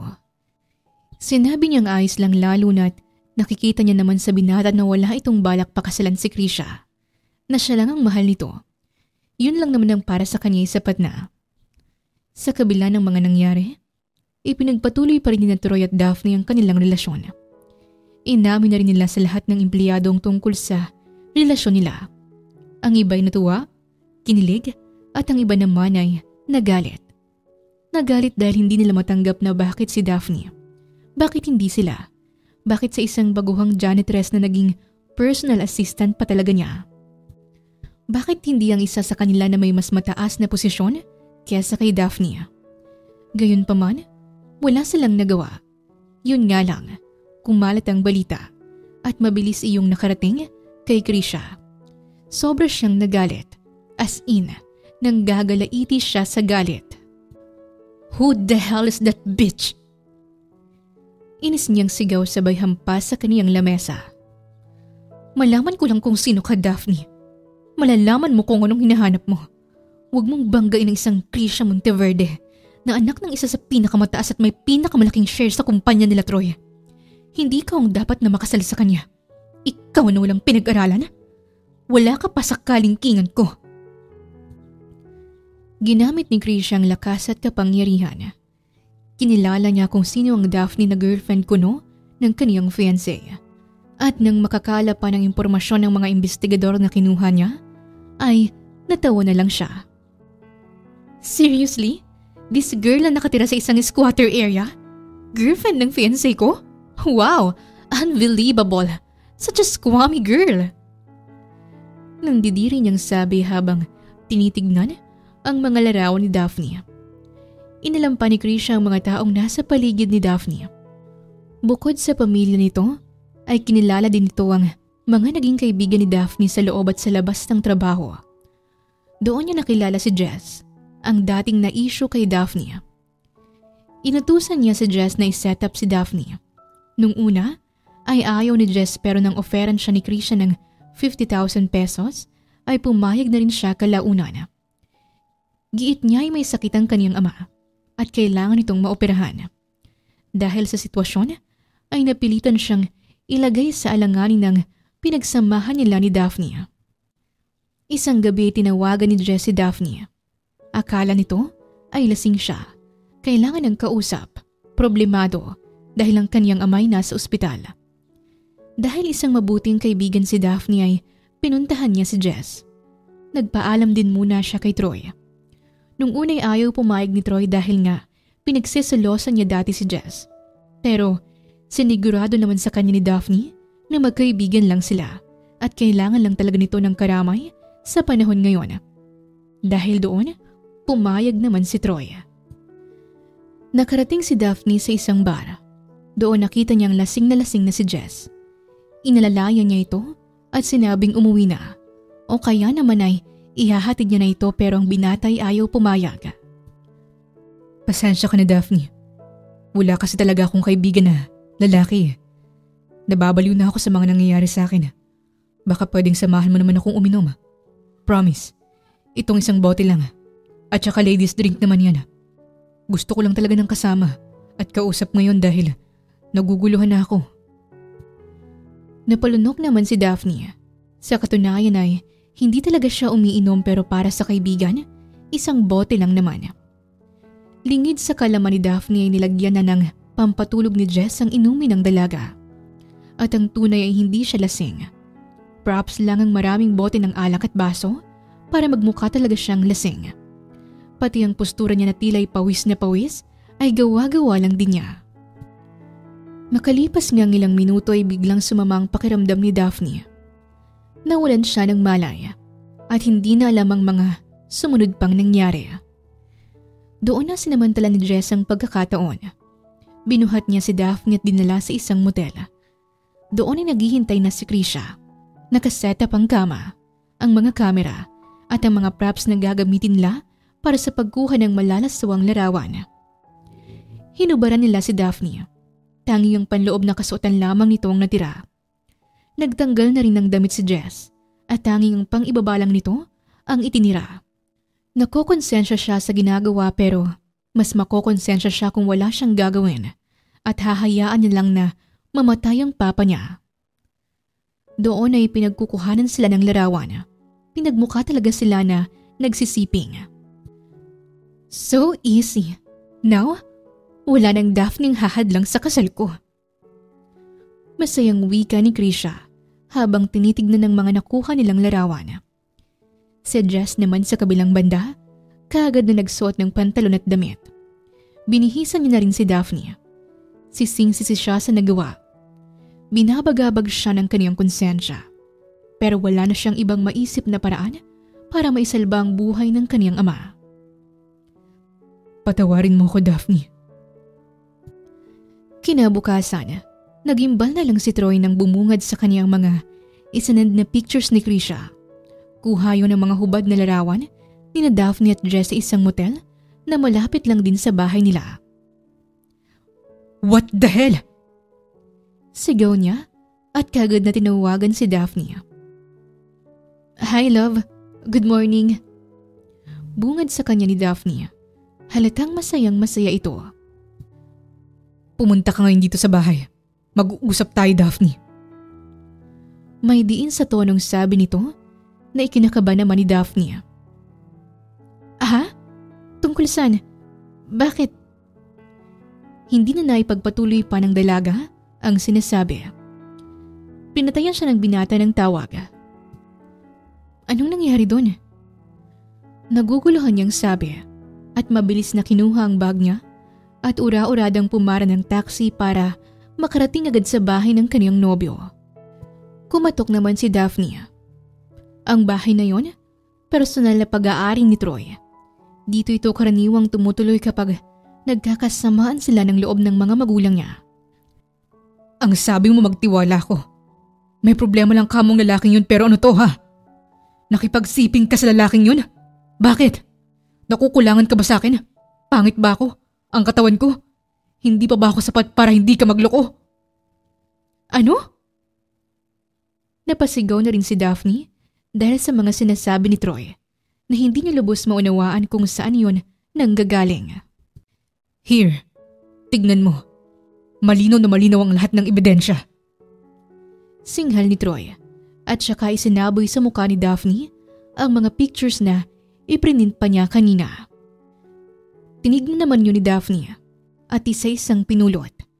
Doon ay halos malaglag ang panga niya sa nakita. Ay sus Ginoo! Ano to? Naisigaw niya nang wala sa oras. Magmamaangan-maangan ka pa. Malinaw ang makakuha ng kamera. Hindi yan edited. Ikaw yan at si Jess. Yung mga damit sa lapag, yan ang suot mo kagabi. Sandali mo lang akong hindi nakasama. Iniputan mo na kagad ako sa ulo. Hindi Troy. Mali ang iniisip mo. Hindi to totoo. Tumigil ka na Daphne. Alam mo, tama ang mga magulang ko eh. Hindi ka worth it mahalin at pakasalan. Tama sila. Kung may dapat man akong ihatid sa altar, hindi ikaw yun. Nagsisi pa akong ipinaglaban ka. Nagsisi pa akong sinaway ko ang mga magulang ko. Kasi akala ko, totoo ka. From now on, wag ka na magpapakita sa akin. Pagbalik ko sa office, dapat wala ka ng gamit doon at maghiwalay na rin tayo. Let's break this bullshit kind of relationship. Ayoko nang manloloko. Dire-diretsong sigaw ni Troy, sabay sara ng pinto ng sobrang lakas. Napahagulhol naman si Daphne at pilit na pinagkakatok ang pinto. Troy, please! Buksan mo ang pinto, magpapaliwanag ako! Mali ang iniisip mo, Troy! Ngunit kahit anong gawin niya, wala. Hindi na siya muli pang hinarap ng binata. Napahagulhol na lamang siya habang nakasandal sa pinto at tinitignan ng mga larawang nagkalat sa harapan niya. Sinubukan ni Daphne na alamin ang katotohanan. Hinanap niya si Jess pero hindi niya na ito makita. Bigla na lang daw itong nag-resign na walang matinong paalam. Ilang araw din ay nabalitaan niya ng ikakasal na sina Troy at Krisha. Ang mga empleyadong galit na galit sa kanya dahil sa naging nobyo niyang lalaking kinababaliwan nila ay pinagtatawanan at nilalait na siya ngayon. Pero para sa kanya, hindi yun ang masakit. ang malamang ikakasal na sa ibang babae ang taong mahal na mahal mo. Na nagawan mo ng masama sa bagay at paraan na hindi mo man lang alam kung paano nangyari. Gayunpaman, hindi siya makakapayag na hindi malilinis ang pangalan niya. Ginamit niya ang konting ipon para hanapin si Jess. At habang hinahanap niya ito, paglipas ng mga linggo at buwan, nakaramdam siya ng mga sintomas na hindi niya alam kung tama bang maramdaman pa niya gayong ikakasal na ang lalaking nakauna sa kanya. Nag-test siya gamit ang 2 pregnancy test. Ganoon na lang ang pagkagulhol niya nang malamang buntis siya. Mas lalo siyang nagsumikap na mahanap si Jess at paaminin kung ano ba ang totoo dahil wala talaga siyang matandaan kahit ano. Pagising niya ng gabing sinamahan niya itong uminom, nandoon na siya sa kwarto niya sa bahay at natutulog. Lumipas pang mahigit 3 linggo. Nahanap din niya si Jess. Kaka-opera lang ng ama nito. Kinumpronta niya ito dahil sa pagkakonsensya. Lumuhod si Jess sa kanya at panay hingi ng tawad. Patawarin mo ko, Daphne.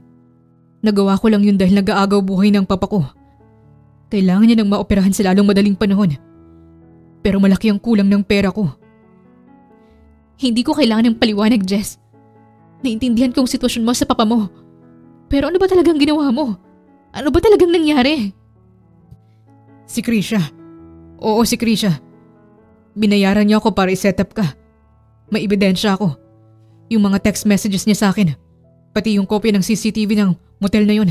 Meron ako. Kinuha ko. Yun ang gagamitin mong ebidensya para ipakita mo kay Sir Troy na hindi totoo lahat yun. Promise, Daphne. Wala akong ginagawang masama. Hindi kita kayang pagsamantalahan. Maniwala ka. Umiiyak na wika nito. Punong-puno ng pagsisisi. Pinanood nga ni Daphne ang kopya ng CCTV. Napamura siya ng malutong. Ang araw na nalaman niya ang katotohanan ay ang araw rin ng kasal ni Troy. Upang makabawi sa kasalanan, sinamahan niya si Jess na magpunta sa simbahan kung saan gaganapin ang kasala. Nagmotor lang siya para kagad na makarating dahil 30 minuto lang mauuwi na sa walang lahat. Bilisan mo, Jess! Kapag nakaabot ako sa kasal nila at niniwala sa akin si Troy, dun lang kita mapapatawad na hayop ka. Kailangan mo pala ng pera. Buisit ka. May 50k ako sa bangko ko. Hindi ka nagsabi. Sorry na, Daphne. Heto na, kumapit ka na. Sambit ni Jess at pinaharurot ang sasakyan. Makalipas ang mahigit 30 minutos ay nakarating din sila sa simbahan. Nagsasalita ng pari sa loob. Nang makumpirma niyang sina Troy at Chris siyang kinakasal sa loob, matapang at buong lakas siyang sumigaw ng itigil ang kasala. Nakuha niyang atensyon ng lahat. Sabay-sabay na lumingon sa kanya ang lahat ng mga bisitang laman ng simbahan. Kahit ang pari ay napaangat ng ulo sa umaalingaw-ngaw na sigaw. Si Krisha naman, taas ang kilay na nilingon siya. At ganoon na lang, ang gumuhit na galit sa mukha nito nang makita siya. Samantalang si Troy, napako sa pagkakatitig sa harapan ng altar. Pilit na nilalabanan ng galit. Father, ituloy na po natin ang seremonya. Malamig niyang sabi na ikinangisi naman ni Krisha at ipinulupot sa braso niya ang kamay nito. Kahit nabuntis ako at ikaw ang ama, itutuloy mo pa rin ba ang kasal niyo ng manlolokong babaeng yan? Tumaas naman ang kilay ni Troy at saka marahas na nilingon si Daphne. Pwede ba, Daphne? Anak ko, buntis ka?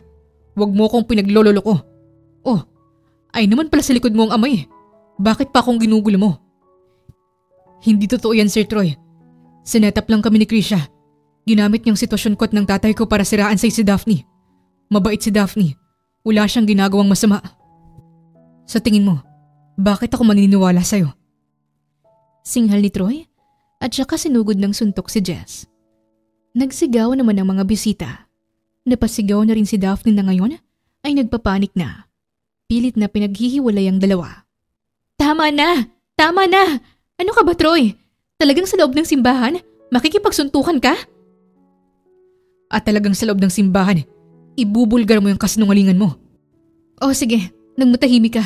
Panoorin mo to.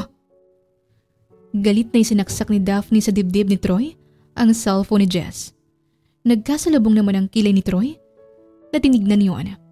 Kunutang noon niyang pinanood ang kuha ng CCTV sa cellphone at doon buong detalye niyang nalaman ang lahat ng katotohanan. Iyang babaeng niya ng tuso. Lahat gagawin niya para lang matuloy ang kasal niyo. Handa siyang gumamit ng kahinaan ng iba. Magtagumpay lang siya.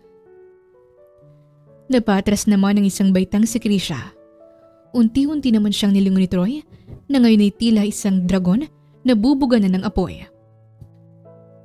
Walang yaka! Sigaw ni Troy at muntik nang masaktan ang kaninang bride niya. Muli ang mga tao sa loob ng simbahan napasigaw at napatakip ng bibig sa gulat. Marami na rin ang kumukuha ng larawan, video at nagla-live pa sa social media. Sobrang bilis tuloy na kumalat ang balita at unti-unti ay nagtitrending na. Oh my God! I'm so sorry, Troy. Nagawa ko lang yun dahil mahal na mahal kita. Please, ayusin natin to. I'm sorry. Pilit na nagmakaawa si Krisha. Napatawarin siya ng binata pero si Troy talagang nandidiri na sa kanya. Hindi niya lubos maisip kung paano napaikot nito ang ulo niya. Nilapitan niyang umiiyak na si Daphne at doon ay mahigpit na niyakap. Hinalikan din niya ang noo nito dahil doon mas napahagulhol sa pag-iyak ang babae. Napapahid na lang din ang luha si Jess habang pinapanood ang dalawa. I'm so sorry for not giving you the opportunity to speak. Troy, that's enough. Let's go home. Madiin at galit na sigaw ni Doña Esmeralda. Dahilan para mapatigil sa pagsasalita si Troy. Hinawakan din ito ang braso ng anak pero ang binata, iwinaksi lamang ang kamay niya. I'm so sorry, Mom and Dad. But I can't. Daphne needs me. Buntis siya. At paano ka makakasigurong ikaw ang ama ng batang yan? Tigilan mo na itong kalokohan na to. Umuwi na tayo. Masyado mo nang inilulubog sa kahihiyan ng pamilyang ito. Nakakahiya! Muli ay sinubukang hawakan ni Doña Esmeralda ang braso ng anak. Ngunit si Troy, iwinawak sa lang yun ng buong lakas. If you refuse to accept Daphne, then you will never see me again. Mariing ani niya sabay hawak sa kamay ni Daphne at kinaladkad ito palabas ng simbahan. Isinakay niya ito sa kaniyang kotse at inilayo sa kaguluhan.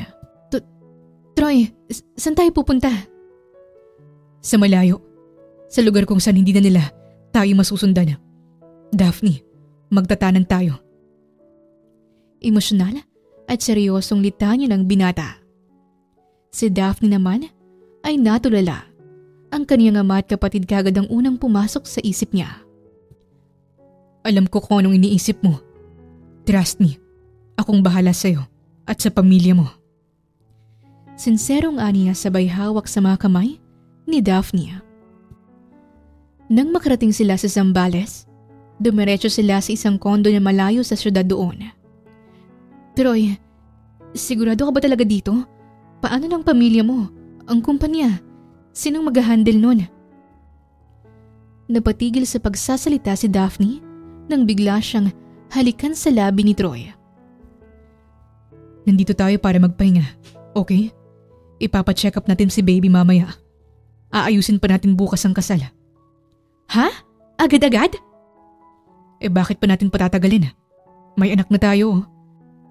At saka, ayoko namang magsuot ka ng gown tapos maglakad sa aisle ng malaki ng baby natin sa loob ng tiyan mo, no? Natawa si Daphne habang umunguso-nguso pa si Troy. Lumuhod din ito sa harapan niya at saka hinalik-halikan ng tiyan niya. Hello, baby. Nandito na si Daddy. Buti na lang itong mami mo.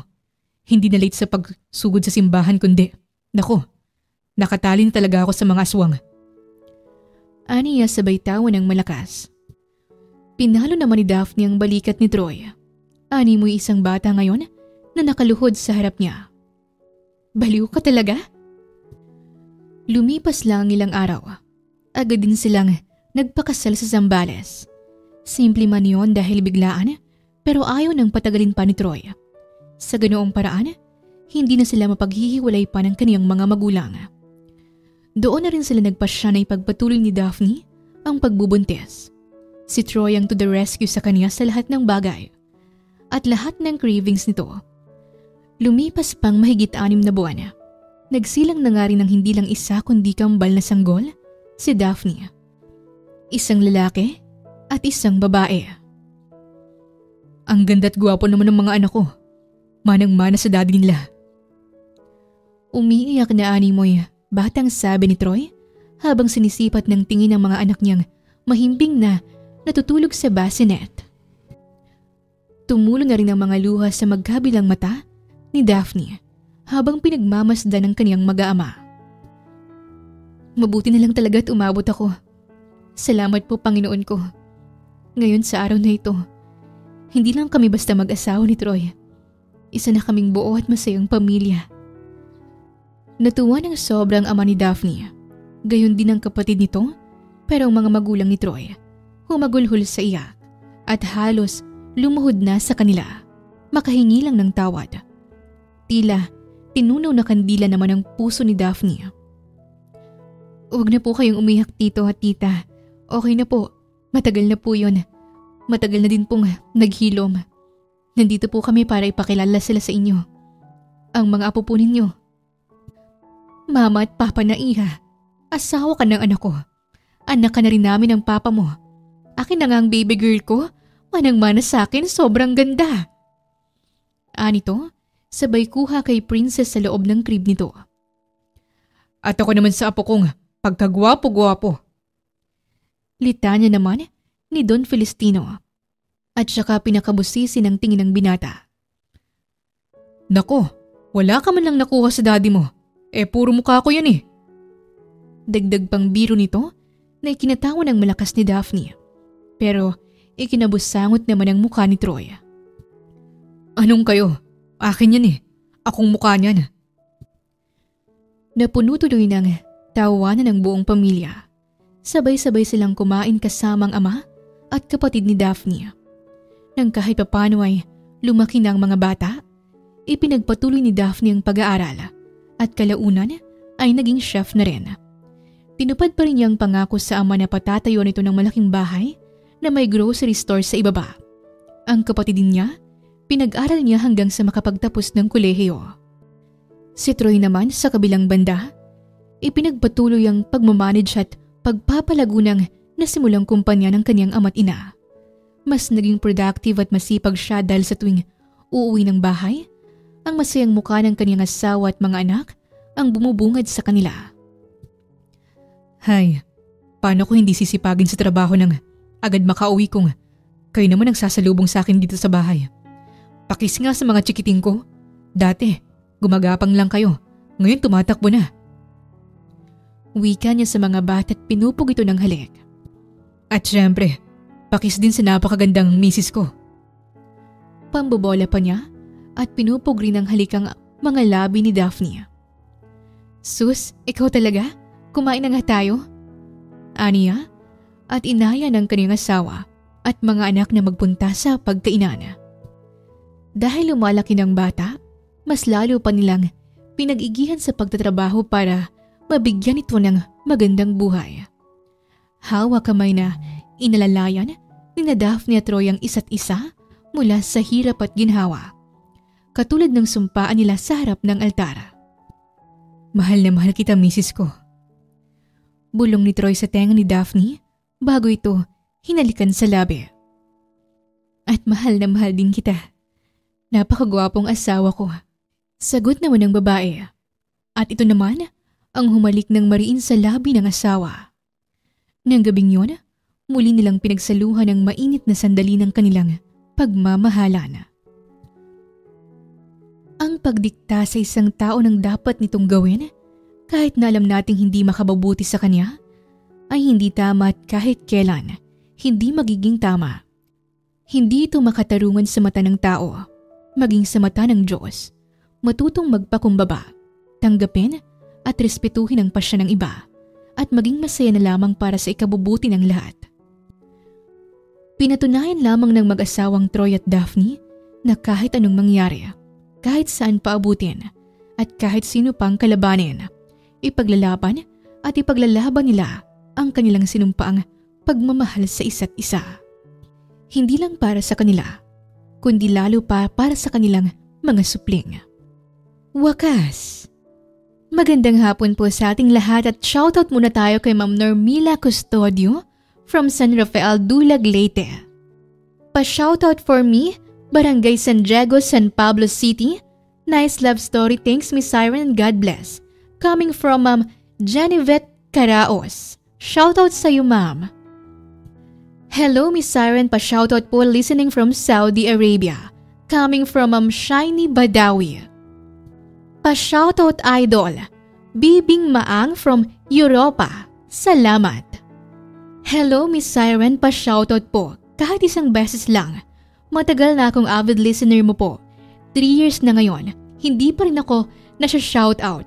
Pa-shoutout naman po, Mary Joy Pasyente from Singapore. Hello sa iyo, Ma'am Mary Joy, at ayan, na-shoutout na kita, huwag ka nang magtampo. Maraming salamat po sa inyong walang sawang pagsuporta at pagsubaybay. Muli, ito po ang Tales of Siren at hanggang sa ating muling kwento. Maraming salamat po.